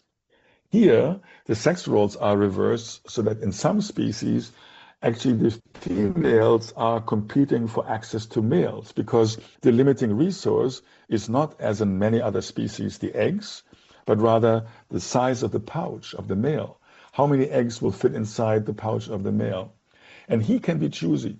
So he can select one female over another based on size or coloration. And in some species, it's actually the females that are beautifully colored. Think of songbirds. And songbirds, almost the males are always beautifully colored. And they are competing with each other by singing, by defending their territory. But they're also courting for the female. And in the seahorses, it's the other way around. The females court for the males. So that makes it very unusual and very interesting to study. I would like to know, how do these specific seahorses, the pygmy seahorses, differ from other species of seahorses? Because we know there's many of them, right? So I'm wondering what those differences are. So we have worked on many different seahorses. Like I said, we've been interested in the evolution of this pouch, because in different species, the pouch is sometimes more simple and sometimes more complicated. And we were interested, based on evolutionary trees that reflect the evolutionary relationships of species, to sort of map on this tree the evolution of the complexity of the pouch. So we have worked on other seahorses, normal seahorses in quotation marks, but also a sea dragon, which is a very unusual fish. The pygmy seahorses, it turns out, are the deepest branch in the tree of seahorses. So they're from the ancestor of all seahorses. The first branch to branch off are the pygmy seahorses. I'm not quite sure what this means. We're not sure if this means that they early on became smaller and smaller in their size compared to other seahorses. Some of them can be quite large. The sea dragons can almost be a foot long, for example. But they all tend to have this more passive lifestyle. They hide among corals. They have a small number of babies, which also means that they cannot sort of broadcast the eggs into the ocean, but rather the lifestyle, the life history of seahorses is such that the males like I said, take on the eggs of the females, and then they incubate them for many days, and then they release miniature seahorses from their pouch. So they are already independent little seahorses, but that also means that they cannot disperse very far, because a little seahorse would be easily eaten very quickly if they're not hiding in the coral reef or in kelp beds or some other parts of the ocean. So seahorses unites that they're all very, very small. They live relatively deep in the ocean. I mean, not super deep, but deeper than most species of seahorses. Some of them tend to be in kelp beds, close to the shore, only a few meters of water.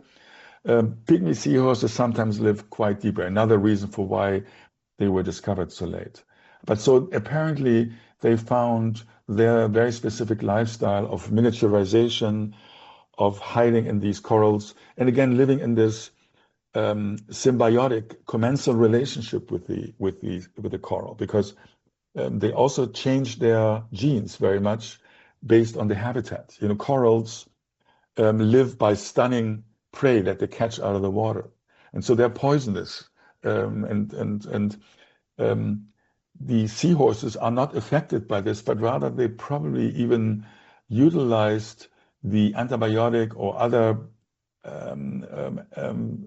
chemical characteristics of the poison of the coral to their advantage so that they could actually lose quite a few immune genes. So it turns out we sequenced the genome of these small, beautiful animals.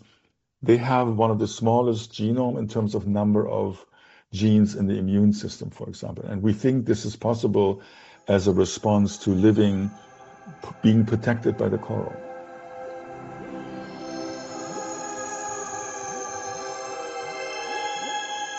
You're listening to the best of our knowledge. I'm Madeline Reynolds.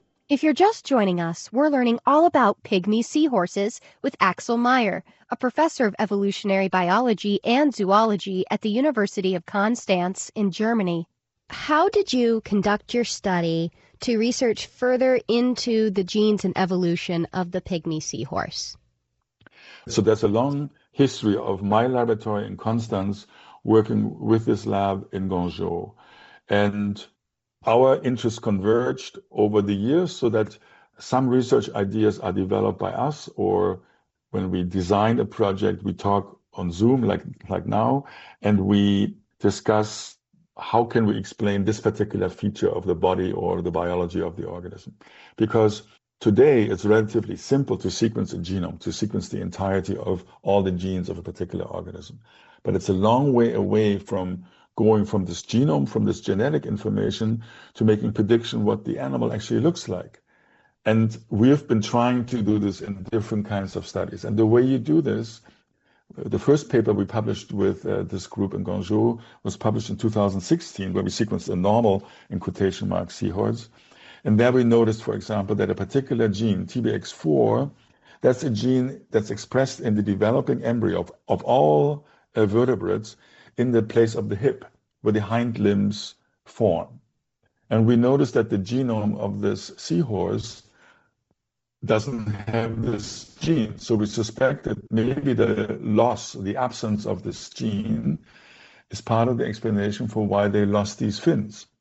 And so how do you actually prove this? These days, you make a CRISPR fish.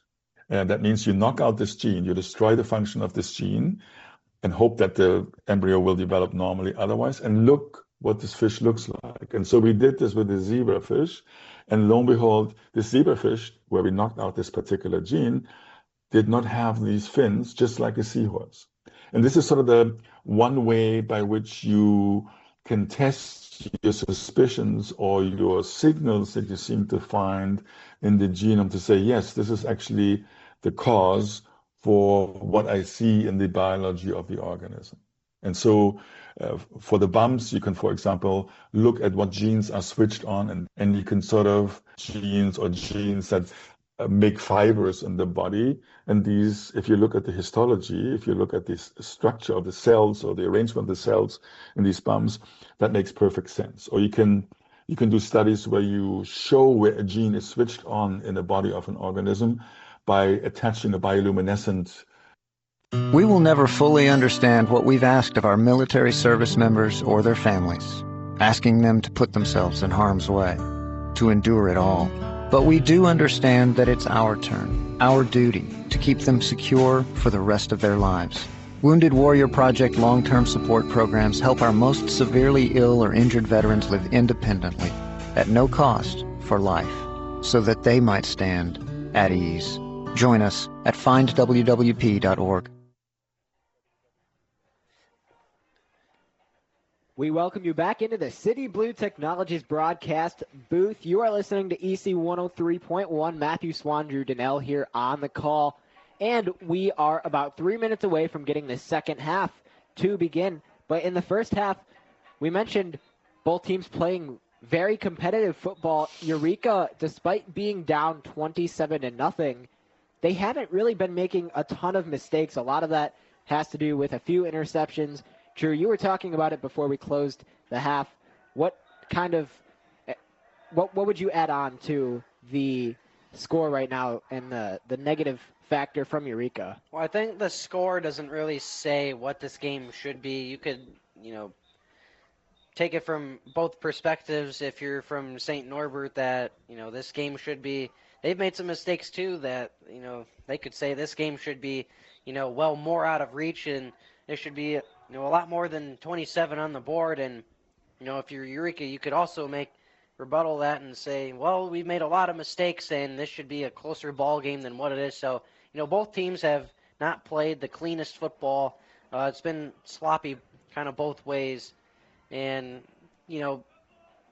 for both cases, for both teams, it really comes down to the mental mistakes that they've made and being able to capitalize on the opportunities that they've been given.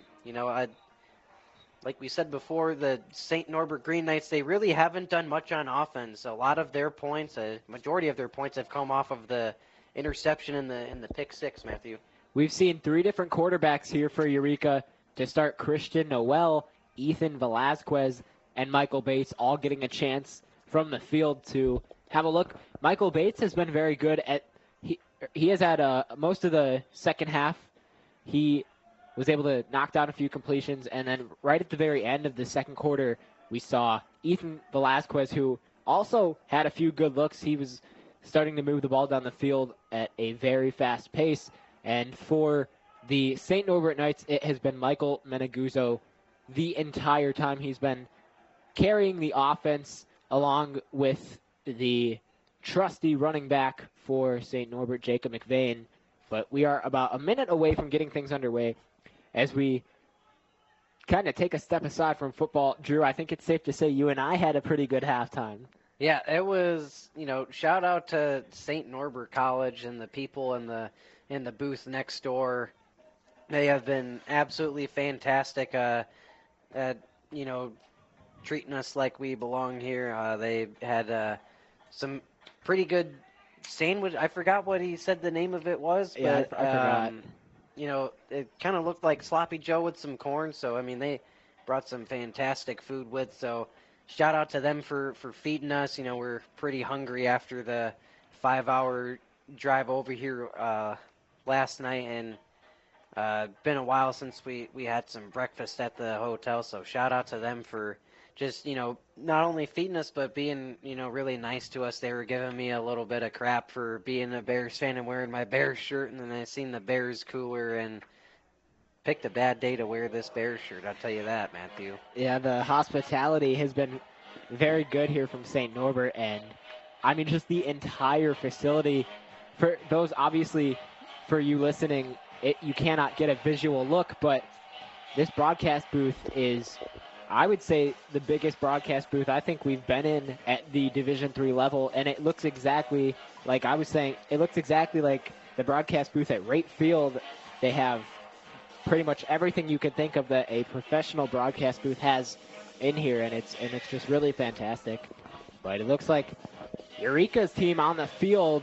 15 minutes on the clock. Here comes St. Norbert, and we are ready for the start of quarter number 3. Again, St. Norbert 27, Eureka 0. St. Norbert will kick things off to start. Eureka will return.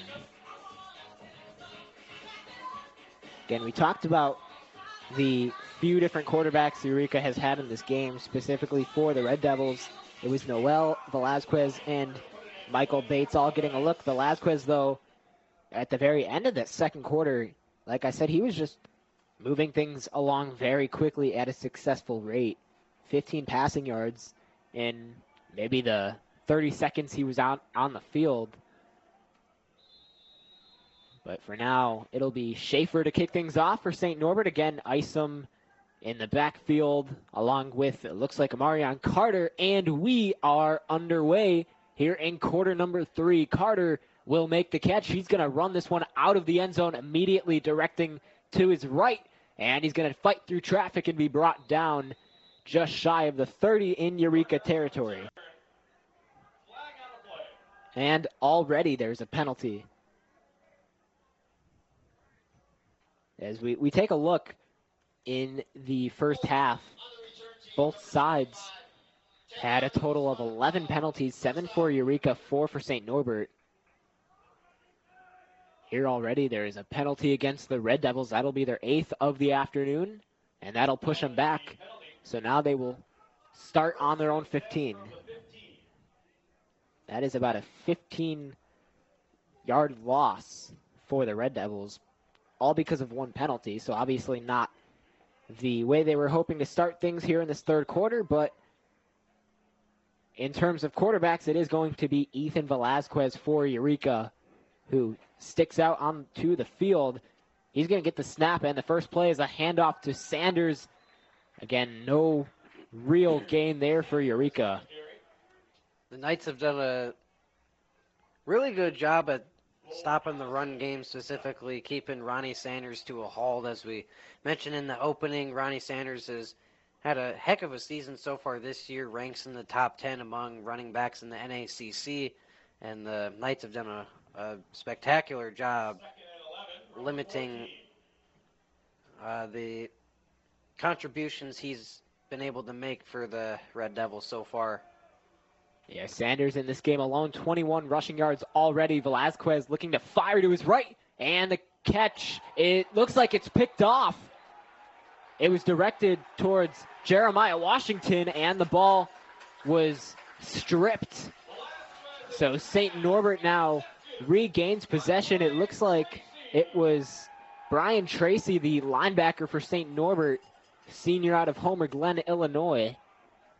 It's actually an area I'm familiar with, but as I am too. That is a very drastic turnover here from Eureka early on. First and 10 from the 16. So now Meneguzzo out on the field. He'll have his first look here in the third quarter. He'll direct his attention toward the sideline and receive some instruction from his coach. Not even a full minute into this third quarter. St. Norbert already with the ball deep into the end zone, right side, and it's broken up by Eureka. Good stop. Meneguzzo's passing has been on target throughout most of this game, and it's really up to Eureka's defense to prevent any sort of scoring opportunity for these Knights. So it'll be second down. Again, you're listening to EC 103.1, live from the City Blue Technologies broadcast booth. Matthew Swan, my broadcast partner, Drew Donnell. Meneguzzo lining himself up here on the snap. He drops the football. Eureka's defense is all over that one, and it'll be a loss on the play. That's another one of those mistakes, we've seen where, even though they got the Knights have the interception, it's just, for whatever reason, both sides just are having a really hard time trying to find a way to capitalize on the mistakes, and now because of that loss, you're forced to cover it up, and now they lose 3 yards, and now it's 3rd and 13, and Coach Starks will decide to call a timeout here to rethink things over with his defense. Yeah, Meneguzzo hasn't been necessarily. He's been able to hold control over the football, and this is actually the first time this afternoon that we've seen him make a mistake for a loss, especially under his own account. But yeah, like you said, Eureka will take a timeout here. It'll be a very, very strong challenge here for St. Norbert on 3rd and long. Eureka College Red Devils football is made possible by City Blue Technologies of Peoria, an Epson distributor serving Central Illinois. Did you know that North America consumes around 100 million pounds of toner powder annually?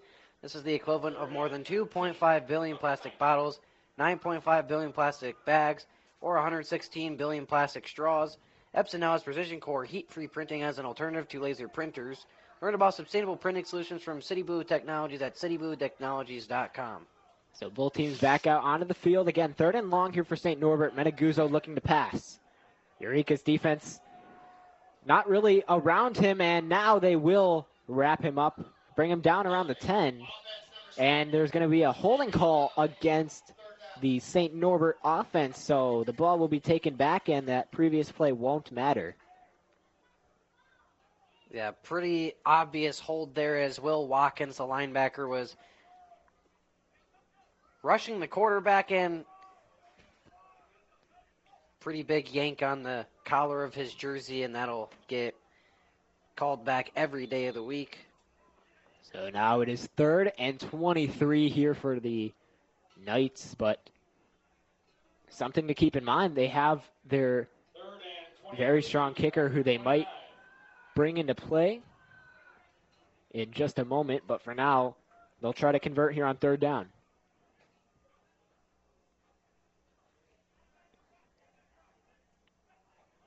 Here's the snap and a penalty against the offense again. And right now, St. Norbert just racking up the penalties. Yeah, it's like a scripted. Flips is, you know, they're playing a lot like the Red Devils right now, where it's just mistake after mistake. I mean, this has got to be at least close to 3rd and 20, as it's third and 28. That is unbelievable. But, I mean, at the end of the day, that doesn't matter when you're up 27 and the Red Devils are having trouble capitalizing on those mistakes. As to his right, finds the completion over to Jason McClintyre.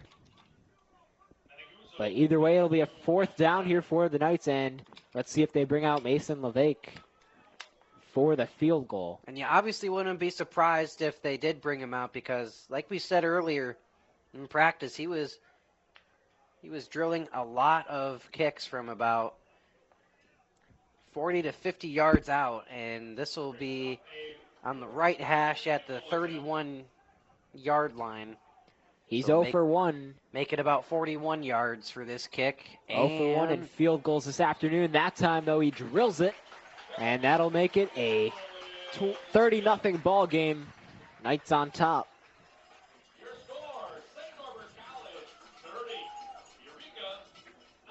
And that is how the first scoring drive between either side gets started here in the third quarter. Red Devils will regain possession of the football after losing it on their first drive in this quarter. Jeremiah Washington, if you can remember, had it stripped away, and after what looked like was an initial catch.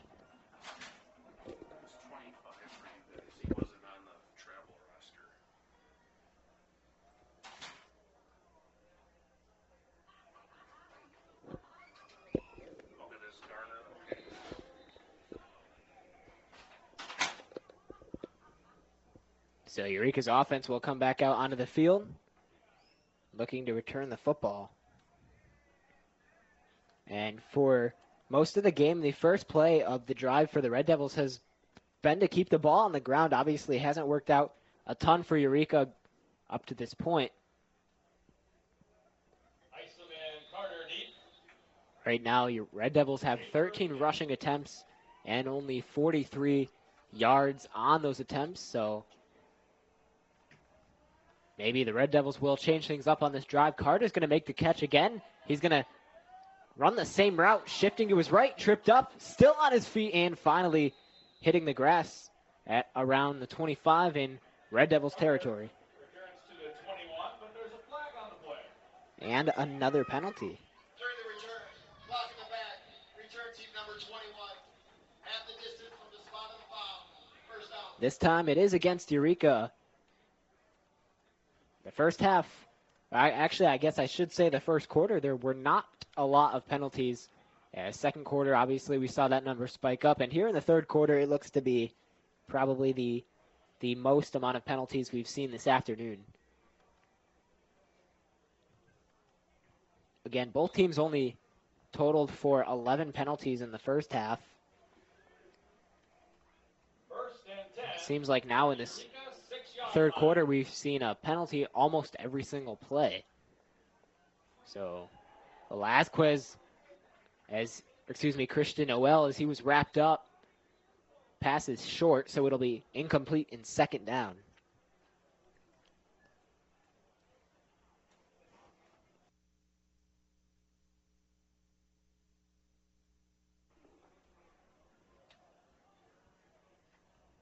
And you almost wonder why they would put Velasquez in the first place if they're going to go back to Christian Noel, the guy that they started the game off with, unless they feel that they've gotten a lot of stops on defense, a bunch of crucial stops on defense that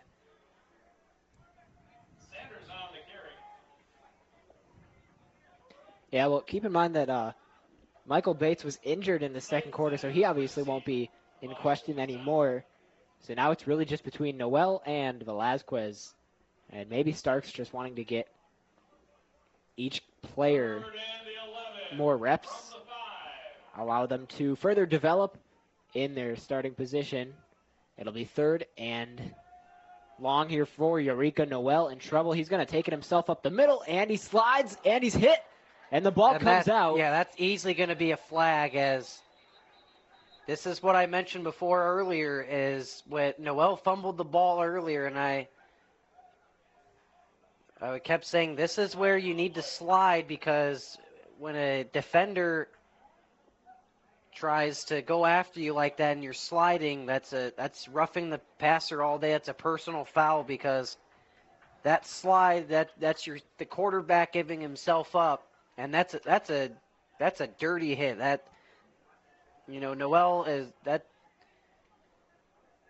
that's a hit that has no place in football. The slide is in there to protect the quarterbacks and to prevent hits like that. And, when a guy's going down like that, it's just a play where you have to back off. And, the flags keep flying, and you wonder if I couldn't tell who that was that made the hit for the Green Knights, but the amount of flags that are flying, you have to imagine that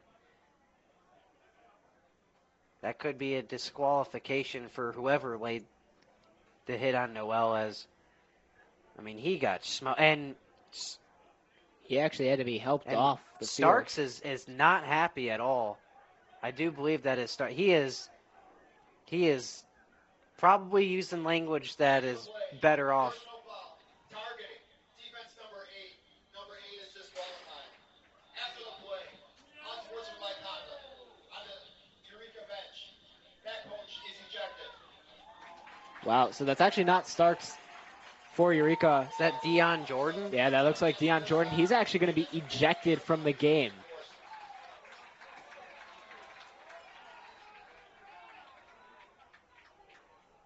And he was yelling at the refs. He was yelling at the St. Norbert sideline, and it's understandable. It is understandable, and then there's another unsportsmanlike thrown on. There's just so many penalties being thrown. It's really hard to.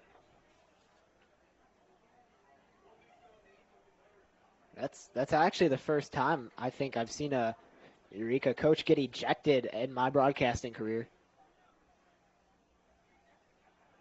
So yeah, that looks like Deion Jordan. And the official said it was on number 78. I think he meant Corey Gilkey, the number 68, the offensive guard. That would be. Who had gotten thrown out. And, when things aren't going good and then that happens, that just adds fuel to the fire. It's hard to keep your composure. And, that's the first time we've really seen any of the coaches, especially Deion Jordan. Deion Jordan's usually got a cool head on the bench, and that's the first time we've really seen him get animated like that. And it's understandable. When I could see why, and it, from a player's perspective, you almost kind of hope that a coach gets thrown out for a good reason like that, because as a player, it shows you that your coach has the best interests looked out for you, and it shows that he cares. And yeah, I always it's a miracle, no, that Noel wasn't hurt more than he was.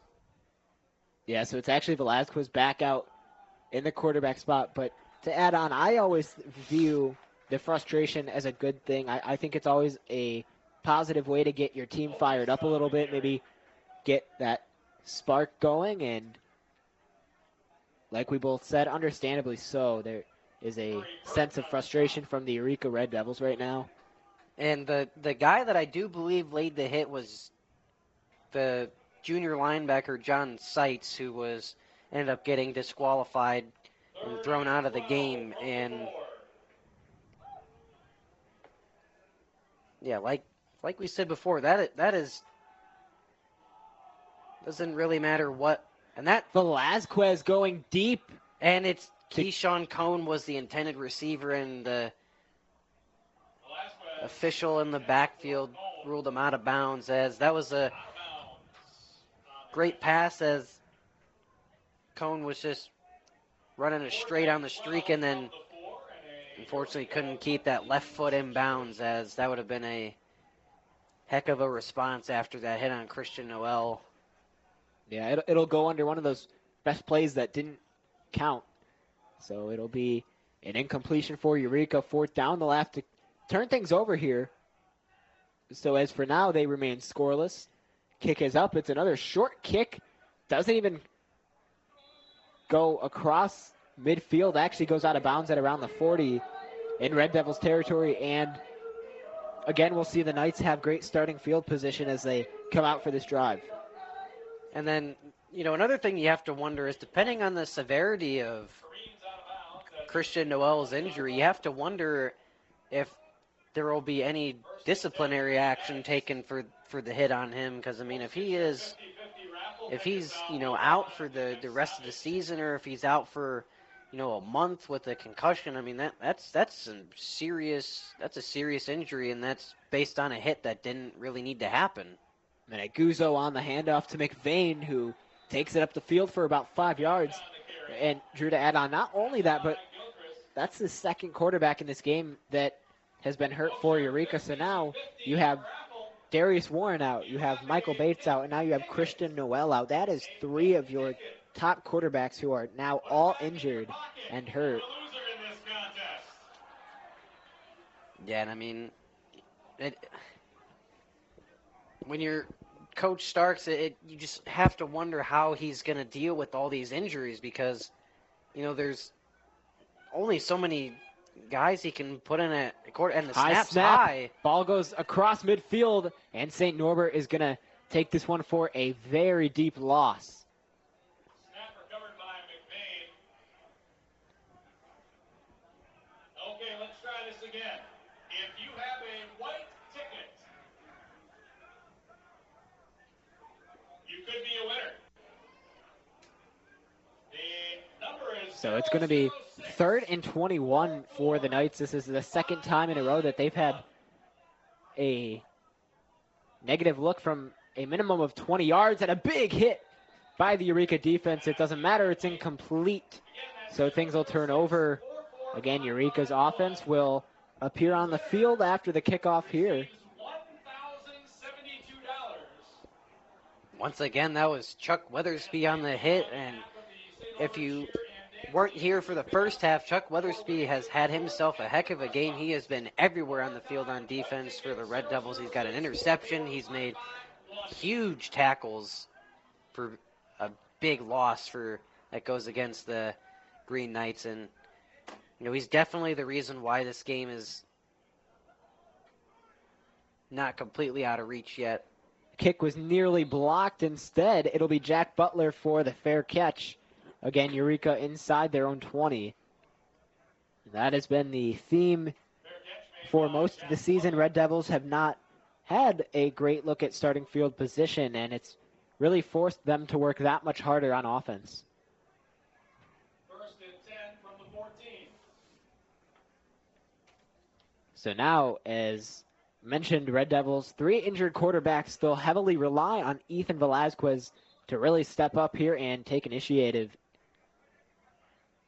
He did fairly well at the end of the second quarter here. Now he's going to have to step up a little more. A handoff on the first play of the drive, and Eureka not really getting anywhere with that one.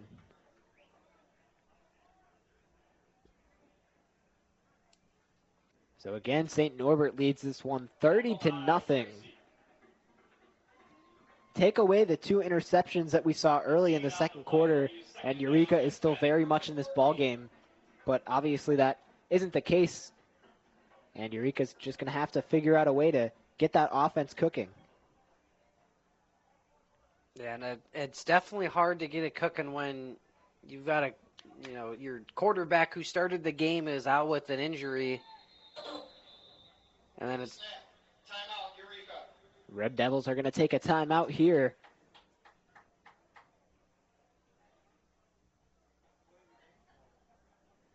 And yeah, Drew, like you were saying, it's just the quarterback position right now for the Red Devils is it's very difficult to work with. You have 3 of your main quarterbacks already out. You're asking a guy who hasn't had a lot of experience to come in and put up some good offensive numbers, so it's not the easiest task in the world.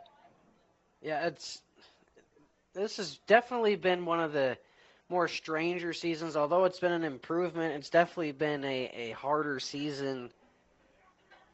As you know, last year with Caden Frazier, it was a struggle at quarterback, and we kind of were struggling to figure out, who the number 1 guy was going to be, if it was Frazier, if it would be Braden Tollett. I mean, we even saw guys like Nate Vroman last year as a wide receiver take snaps at the quarterback position. The quarterback was a position last year where we just needed that staple in the lineup, and then Darius Warren comes here, you get him, and then he fits in perfectly in the lineup, and then he goes out with an injury, and it's just been a mess so far. When things started to seem like they were trending in the right direction. So Eureka here will face 3rd and 10. Velasquez tried to find Washington, but the pass was incomplete on that last play.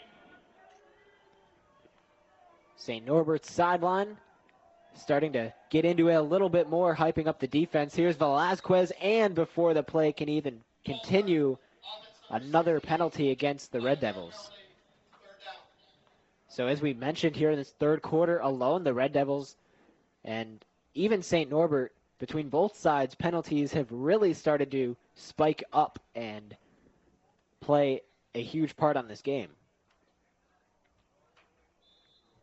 And a lot of that further affects the game. It really allows the game to move a lot slower. Both teams, they don't really seem to be moving with a sense of purpose right now. Both taking their time, and there is another penalty again against Eureka. They have now just earned themselves back-to-back penalties without even getting out a single play.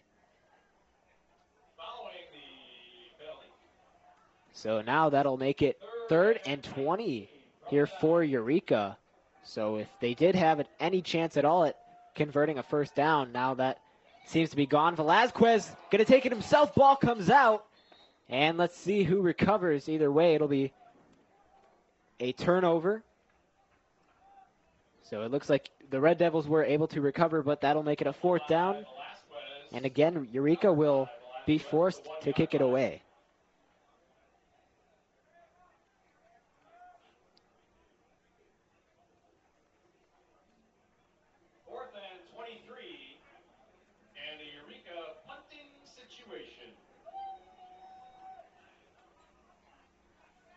So the Red Devils are going to have to be forced to punt it away once again. Penalties. And this time, it looks like the kick will end up at the 30 in Eureka territory. So this starting field position for St. Norbert continues to look better and better as we progress throughout this game. 1st and 10, Green Knights. Well, I will say this entire vicinity is just very well put together. I mean, Drew, you and I, we were talking early in the 1st quarter about the stadium as a whole and how professional it looks. We've already mentioned the broadcast booth and even the stands. I mean, they have a whole cheer squad. They have a pep band. Just everything you would like to see at a college. And just really brings me back to my high school days. First play of the drive for St. Norbert is a handoff. They keep it on the ground and not much to show for it. Yeah, my high school was never big enough to, to compare to all this. But yeah, like we said before, the hospitality here at St. Norbert has treated us very well. Definitely one of the best places that we've, visited in terms of just how nice the stadium is. Like, it feels very professional here, like Matthew said, like you're at the White Sox Stadium. So McVane on the catch, takes it for a first down and a little extra. There is a change of quarterbacks here for St. Norbert instead of Maniguzo. We now see Tanner Hora. So he gets his first look this afternoon, already able to complete one pass, and I believe looks like his father actually just below us, who seems to be filming him wearing his own jersey. Name and number on the back and all. This time he hands it off to McVane, who takes it to the left again for a first down. So McVane starting to pile on 10-plus yards, it feels like almost every carry. St. Norbert moving the ball up the field really quickly, trying to add on and further extend their point total. It'll be first down here for the Knights.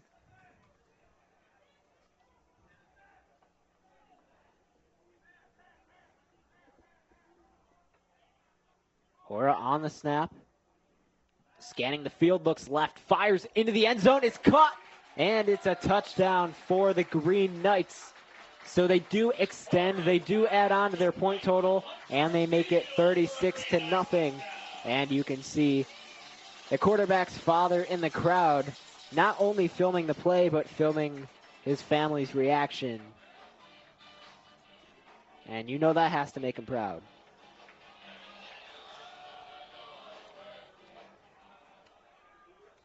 So now for the extra point again, we'll see Mason LeVake back out onto the field, kicks up, and it's good, which will make this a 37-0 ball game. And the Red Devils offense will have a chance with just under 5 minutes left to go here in this third quarter. Again, you're listening to EC 103.1, live from the City Blue Technologies broadcast booth. Matthew Swan, Drew Donnell here on the call. Drew, I know I always ask you this question every single game, but I mean, this time you have a new quarterback. Circumstances are a little different. Would you rather them keep the ball on the ground, or would you like to see the arm strength of Velazquez? That's a really tough question because you don't want to give up that easy.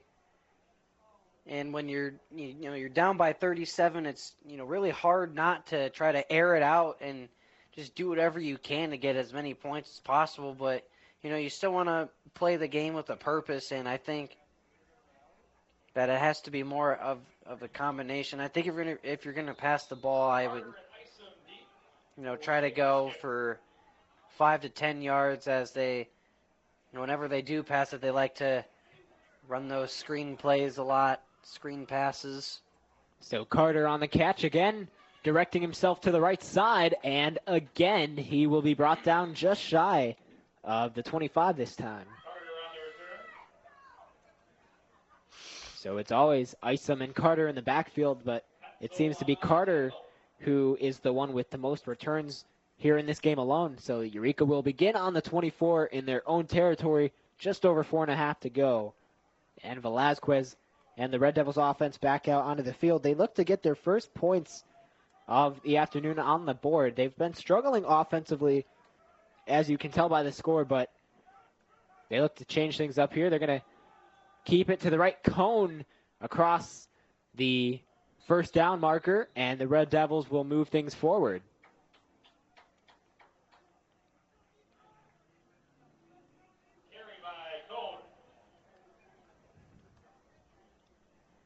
So Keyshawn Cone just continues to be a very important tool for this Red Devils offense. He's been getting a lot of carries in this game alone, but a lot of people don't. He's not a guy that we don't really mention too often. And it looks like, again, he's going to keep it himself to the right. So a gain of about a couple yards, but on the season, he is averaging about 15 yards per game, a little over 8 yards per catch. And he is just an offensive powerhouse for this Eureka team. As you can tell on the back-to-back drives, kept on the ground and into the hands of Keyshawn Cone. So it actually looks like this is actually really weird, because Keyshawn Cone, he is set up in the quarterback position but that's 3 times in a row now that he's received this snap and just taken it himself. Yeah, unless they're trying to run some sort of wildcat formation, but that we kind of mentioned it earlier. This is like something we saw last year, against Concordia, Wisconsin. Then wide receiver last year, freshman Nate Roman, he took some snaps as the quarterback, and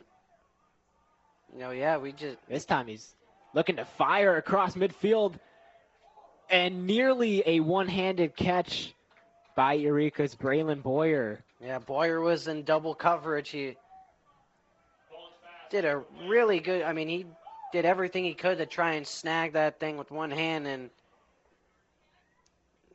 double coverage, your odds obviously go down a lot. So with being down 37 and 2 minutes left in the quarter, you have nothing to lose. Yeah, so that is 4th down for Eureka as they kick it away. It looks like St. Norbert is actually going to keep this one and finally return it. And they will not be able to make it past the 45. This time, though, they do start with the football in their own territory, so a bit of a positive look here for Eureka's defense. But no, they're just having a guy like Keyshawn Cohn play that quarterback position just to take a couple snaps and run it himself. It really kind of just shows that Eureka's offense isn't in it for the fight anymore. So it seems like from an offensive perspective, they have kind of thrown in the towel a little bit. And again, it'll be Hora as the quarterback. He hands it off to McVeigh, who again takes it to the left. Nearly stays on his feet, but he is tripped up. Otherwise, looks like that could have been a very impressive running touchdown for the running back, but instead it's a gain of 10 and a little extra. And the Knights now have it on the 43 in Red Devils territory.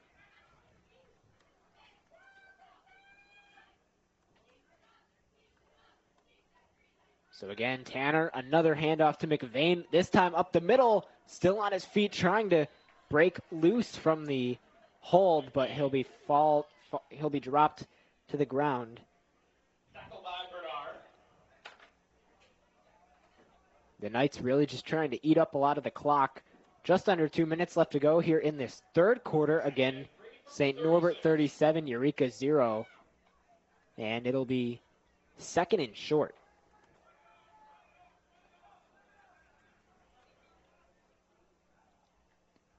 Tanner on the snap.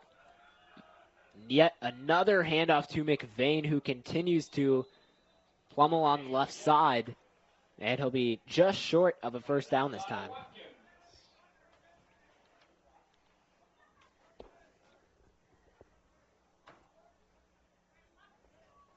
Gain of 2, 3rd down and 1.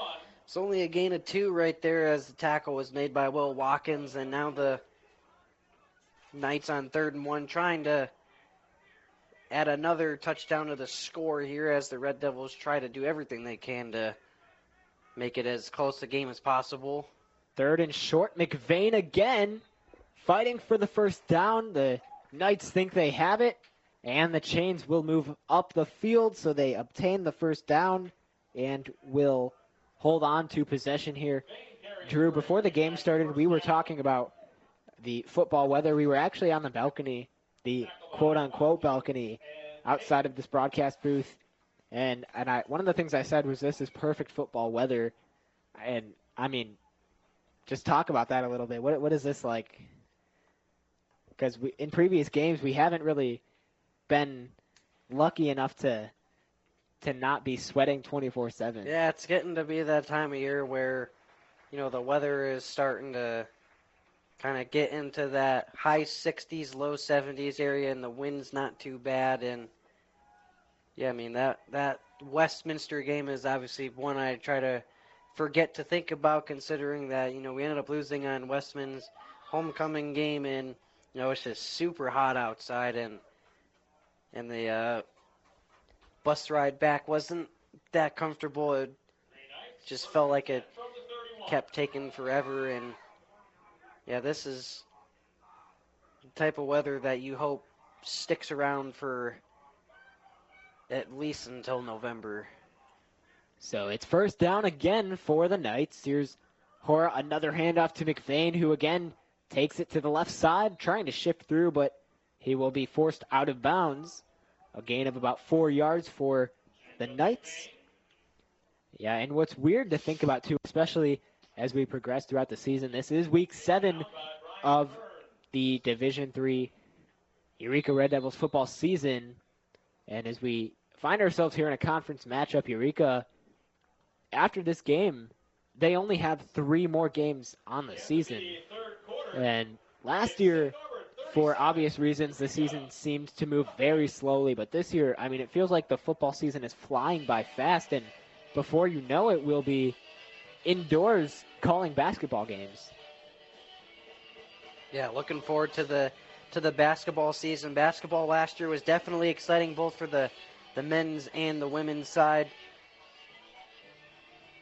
I mean, the men, you had, you know, Amarion Bird and Pee Wee Brown leading that team to the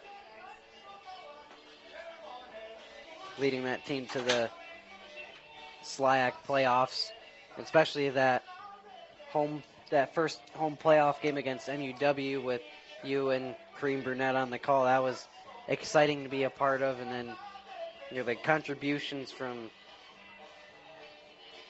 Max Nahara last year and Maya Webb. You know, people were calling Maya Webb a certified bucket after that amazing game she had last year where, I mean, she was literally perfect from behind the line.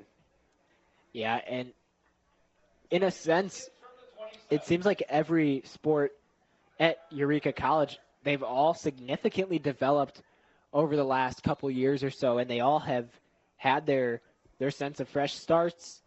We've seen a lot of coaching changes. We've seen a lot of new players, new transfers, and they've really started to get a grasp and really started to improve on Eureka College athletics as a whole.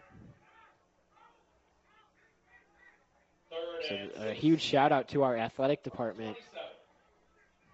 But as we return to the game here, 3rd down and 6 here for St. Norbert. They are around their 30-yard line at the 27 to be exact. Here's Hora waiting for the snap again. He's going to look to fire. Now he passes right side to McVeigh, who's in trouble, leaps out of a tackle, and now he's brought down. But it'll be short of a first down, so let's see what the Knights decide to do here. It looks like they bring out their kicking team.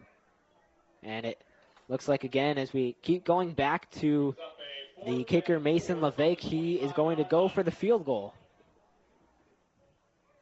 He's 1 for 1 this afternoon in terms of field goals, so he'll look to jump past that 500 mark.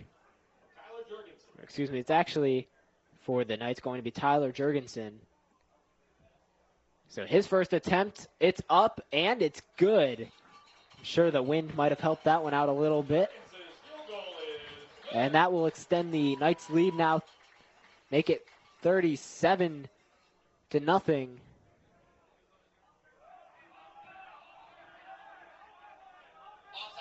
Defense number 2. 5-yard penalty results in a first down. And a penalty here against Eureka. Following the penalty, the field goal comes off the board in favor of a Green Knight. First and Yeah, that's just another one of those mistakes where you sit and wonder to yourself, why? I mean, you know, mistakes are bound to happen, but especially for a field goal. And I mean, now that takes the field goal off the board, and they can either get a touchdown, or if they need to, they can make the field goal easier for themselves. So you just kind of have to wonder, I mean, why? Yeah, so the field goal will be taken away. It'll be first down now for the Knights, and they hand it off. But again, not a very huge gain on the ground. So it remains 37-0. I mean, especially when you're down 37 in the fourth quarter, more than likely not going to be able to come back. So there's no reason to really be antsy especially on a field goal. And it's just another a list to add on to mental mistakes by the Red Devils. So we're about almost a full 2 minutes into this fourth quarter. Here on the snap, Hora again firing to his left to an open receiver. Still on his feet, wrapped up by several Red Devils defenders, and he'll finally be brought down. That was Will Darden for the Knights. It's been a couple minutes since we've really had to mention his name, but Darden he's been all over the field this afternoon, and he's had a lot of great looks. Just a very fantastic guy, somebody that's able to use his legs and really make a difference in the game. Darden last season played in 10 games, rushed for just under 300 yards. And he was able to account for 2 touchdowns and made 6 catches for 37 yards. And this season has been doing a very great job at keeping up that trend. So it's going to be 3rd and 8 here for St. Norbert. Again, they lead it 37-0. They had a field goal that was taken away due to a penalty from Eureka. So now the Knights look to even further add on to their point total this afternoon. Looks like there was an injured Red Devil on the floor, but he is going to be able to walk off under his own power. That looks like Theodore.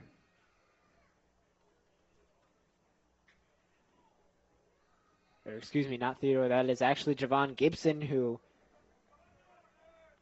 is being helped off the field. And that's another key piece that the Red Devils will be losing, as he has been a key contributor in the backfield on defense for the Red Devils so far this season. If you remember back in the Lincoln Bowl, he had the game-winning interception to seal the deal for Eureka's first win of the season. So it'll be 4th and 2. The offense decides to go for it here. Hora on the handoff. And it looks like they're going to pick up a first down. Will Darden again on the carry, continuing to just fight through a pile of bodies on the field.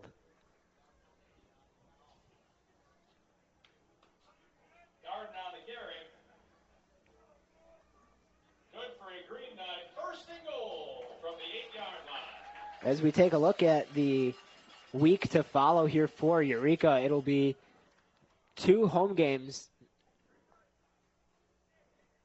next week against Wisconsin Lutheran, then Lakeland, and then they will finish things off on the road at Concordia, Wisconsin. As we were mentioning earlier, here's another handoff to Darden to his left, trying to juke some of the Eureka defenders, and he tumbles into the end zone for a St. Norbert touchdown. Again, you can give that one to Will Darden.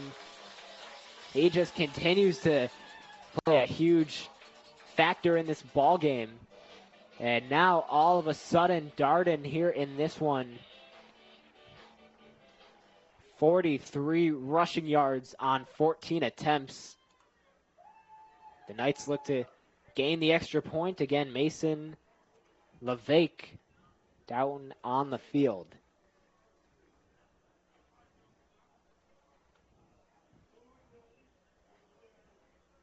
Looks like there was another injured Red Devil for a minute, but it is Jawan Evans who's able to jog off the field under his own power.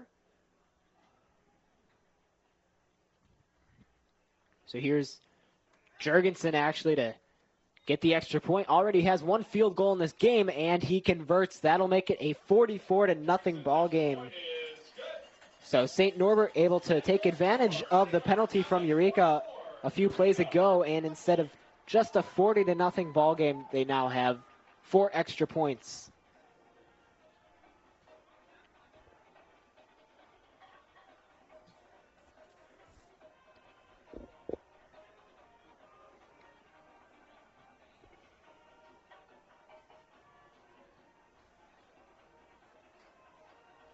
This is definitely one of those games for the Red Devils. There's been a lot of ups and downs to the game, and this is kind of one where you almost sit there confused and scratch your head, almost like what just happened. because the beginning of the game looked really significant for the Red Devils. They only allowed 7 points in the first quarter, and then kind of the wheels started to fall off in the second quarter, and then the third quarter is when it really started to go bad, as the late hit on Noel forced him to exit the game, and then Deion Jordan gets thrown out from the sideline.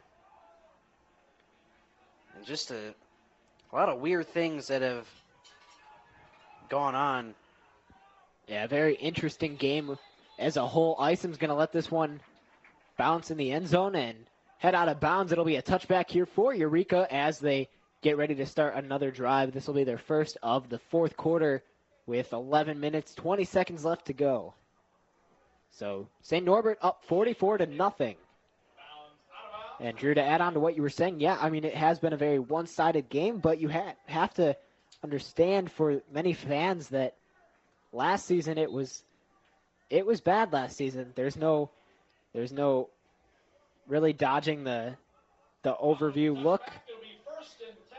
61-0 was the final last year here in De Pere, Wisconsin. All of a sudden, Red Devils defense has really showed out for the most part in terms of cutting down that number.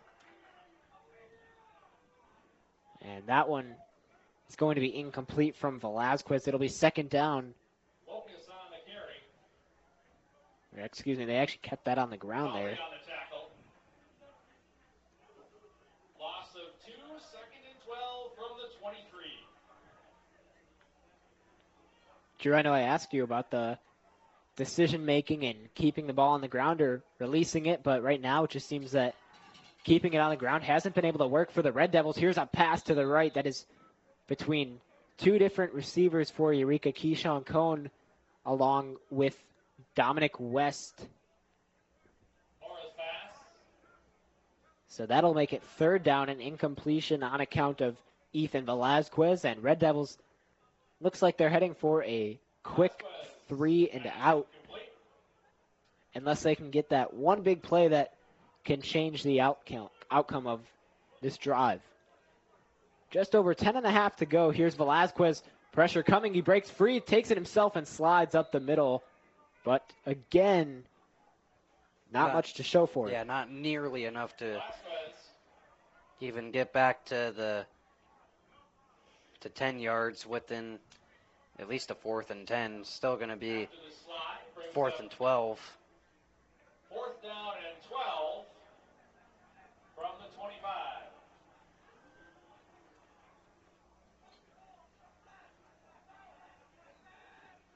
So Red Devils getting ready to kick it away here. Ball in the air. Backtracking for St. Norbert and making the catch. And he's going to be wrapped up and brought down. The return looks like Christian Nabong there.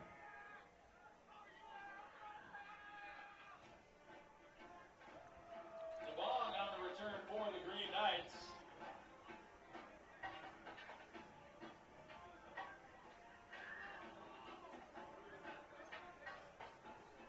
So St. Norbert now with possession. They'll have the ball with just under 10 minutes left to go. Again, St. Norbert leading this game all the way. Red Devils have only been shut out twice this season, last week and then earlier in September against Aurora. Here they still look to gain their first score of the afternoon. Here, there's a handoff on the ground, a gain of about a couple yards for the Knights.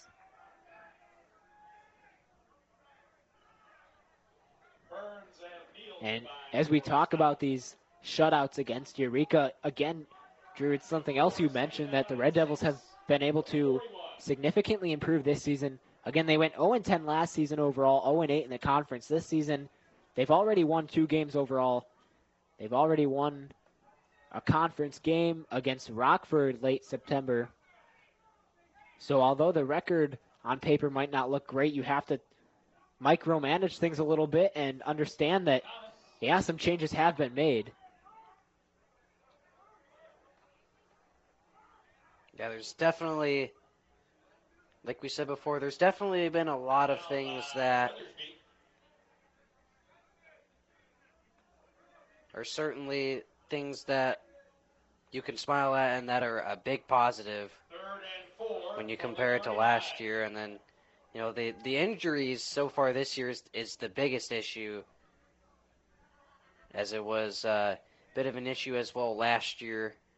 I was going to say last year, too, it seemed like almost every other play there was a Red Devil on the floor who came up in pain. Here's a completion for St. Norbert into the hands of the tight end, Jason McIntyre.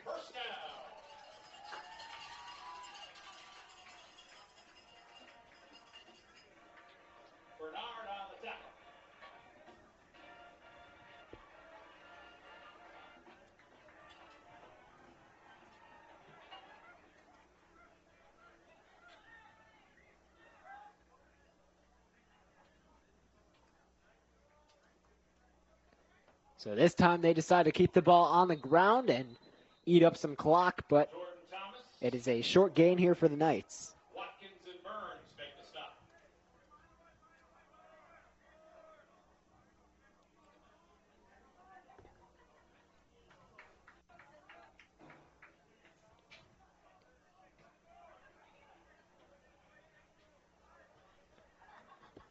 And if you're just tuning in, there's 7:16 left to go in the fourth quarter. 44-0 to the St. Norbert Green Knights.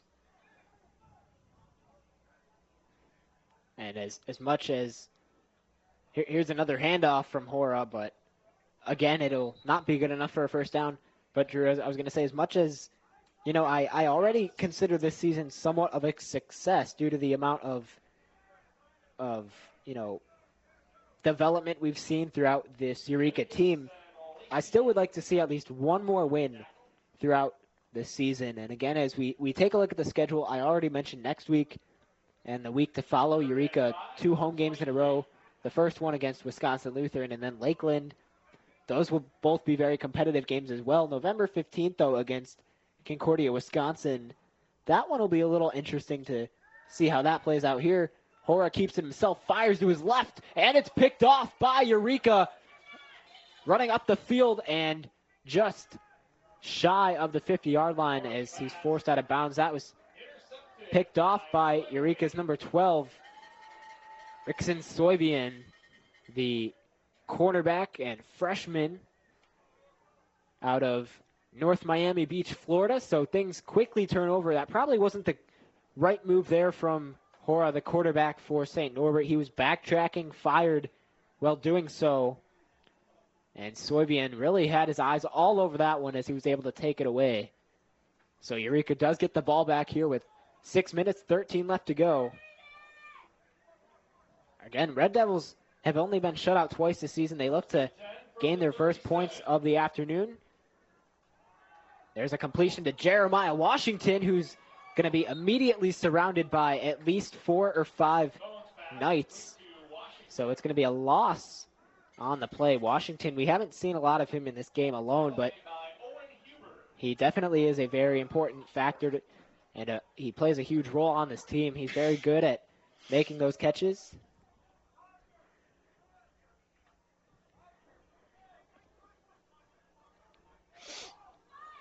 So it is going to be a second down, excuse me, it is going to be a second and long here for Eureka. This time they are going to hand it off to the right, trying to break free and being pushed forward for Eureka. That looks like Brandon Garner, and it'll be a Red Devils first down.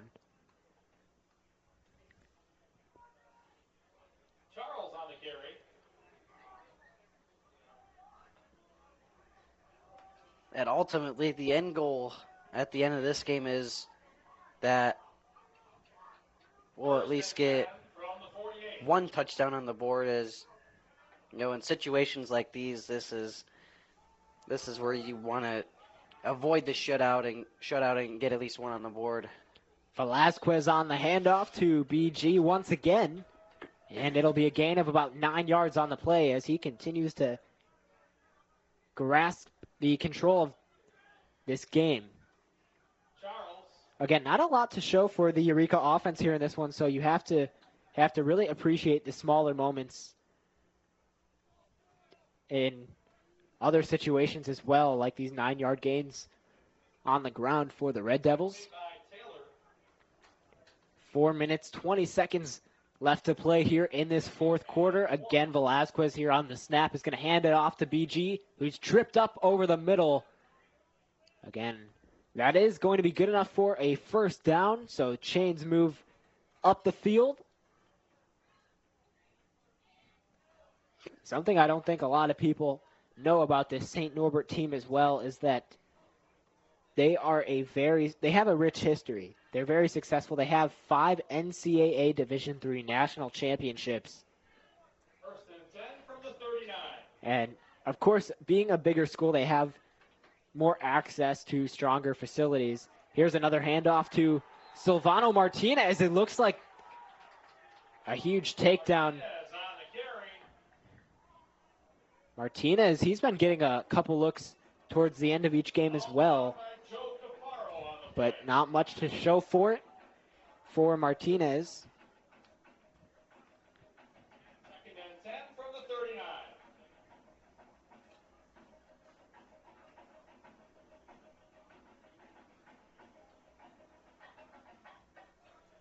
So it's going to be 2nd and 10 after the carry. Again, there was no gain on the play, so Red Devils starting fresh here. Velasquez up the middle on the handoff, and Eureka again short of a first down, but they are moving the ball up the field.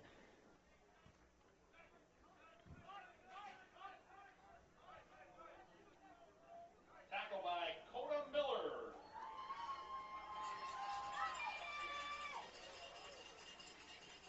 Red Devils now here on 3rd down. Even if they're not able to get a touchdown, you'd like to at least see maybe a field goal, get some type of number on the board. Velasquez keeping it himself on this one, and he'll be taken down. So that actually does make it a 2nd down for Eureka. They were able to pick up the first down on the previous play. And this one's actually going to take us to the 2-minute warning. So we are going to take a quick break. We'll be back. Stay tuned for the remaining 2 minutes of this game. Again, you're listening to EC 103.1 live from the City Blue Technologies broadcast booth. This message is for Shauna, my mom, who just finished her high school diploma. I wanted to say I'm so proud of you for finishing school. You taught me it's never too late to achieve your dreams. I hope to make you as proud as you have made me. When you graduate, they graduate. Finish your high school diploma for you and for them. Visit finishyourdiploma.org to find free and supportive adult education centers near you. Brought to you by the Dollar General Literacy Foundation and the Ad Council. We welcome you back into the City Blue Technologies broadcast booth. You are listening to EC 103.1. Matthew Swan, my broadcast partner, Drew Donnell here on the call, and we are live from De Pere, Wisconsin here for the remaining 2 minutes left in this ball game. Again, Red Devils here on the road against the St. Norbert Knights. St. Norbert right now leads at 44-0. Red Devils do have the ball. 2nd and 8, 2 minutes left to go in this fourth quarter. Velasquez on the handoff again up the middle. The route that Eureka continues to look towards, it'll be short and make it a 3rd down.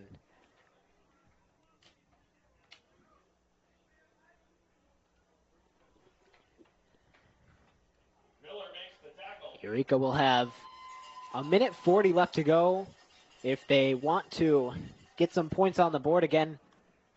I think even if the Red Devils do get a 4th down here, maybe it's not a bad idea. I know that kicking hasn't been their strength, but who knows? Maybe give it a shot. This is one of those games. You might as well just say screw it and try it anyways. You know, you got nothing to lose.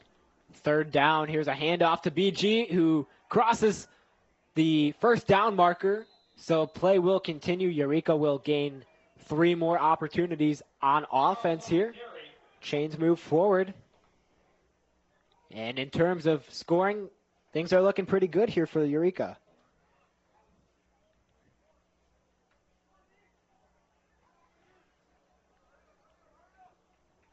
Out of bounds on the 10-yard line. 1st and goal So first real look for the Red Devils as they're in the red zone, 1st and 10 on the 10-yard line. It'll be Velasquez waiting for the snap, scanning the field, looking to fire. He's in trouble. Shifts right. Pressure coming to his right. Gets it to Cone, who runs out of bounds.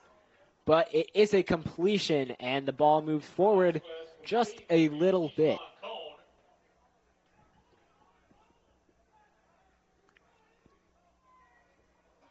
Red Devils now have the ball on their own 1-yard line. Again, this is the best scoring chance they've had all game long. Of course, you'd hope that it would have made an appearance a little bit earlier, but here they go. Velasquez on the handoff, fighting up the middle. St. Norbert's defense trying to prevent any scoring opportunity. And it'll be a 2nd down here for Eureka.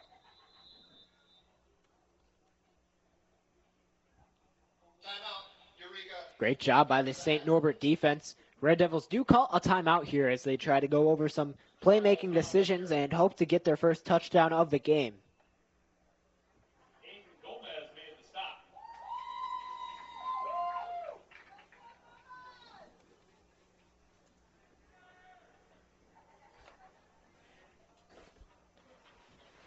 So both teams discussing these upcoming plays.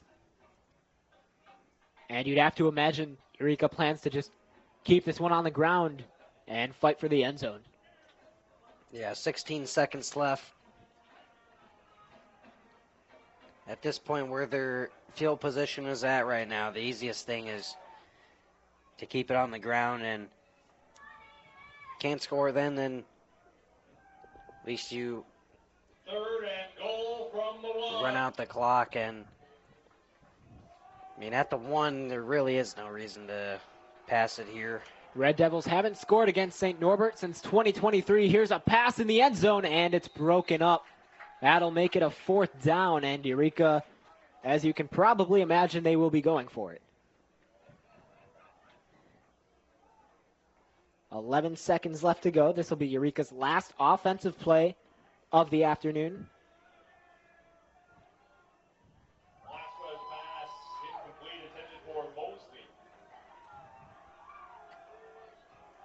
Again, Red Devils were shut out last season against St. Norbert here at this own field. St. Norbert fans getting into it, hoping to see a shutout here on their homecoming game here in 2025. Velasquez lined up, waiting for the snap. He gets it. BG on the carry. He's in trouble, and he's going to be brought down. A huge stop for St. Norbert, as it will remain a 44-0 ball game, and Eureka fails to score, and it'll be the 3rd time this season they are shut out. And the Green Knights force the turnover on down. I mean, what kind of planning has to go on there? Obviously, Red Devils called the timeout, but that gave St. Norbert a chance to discuss the next play as well. Drew, what do you think they had to do there to get that big stop? I think from the get-go they knew that it was going to be a run up the middle. I mean, you know, it's the only logical thing to do, especially when you're on the 1, is to try to run it in. And, you know, here the Golden Knights, they're going to walk away. They're going to take the knee and walk away with a shutout win, a 44-0 win. Yeah, so that will wrap things up here on our side of things. Eureka shut out for the 3rd time this season. It was a very, very competitive game between both sides. Drew, obviously you and I both agree that in the first quarter especially, both teams were heavily in it. It was very competitive, but you already mentioned in the second quarter what kind of started to shift downwards for Eureka. Why don't you go over that one more time for our fans, and then we will wrap up. It is all kind of started really with the mental errors and the mental mistakes in the beginning, not being able to capitalize when an opportunity was given to them because of a mistake by the St. Norbert Green Knights.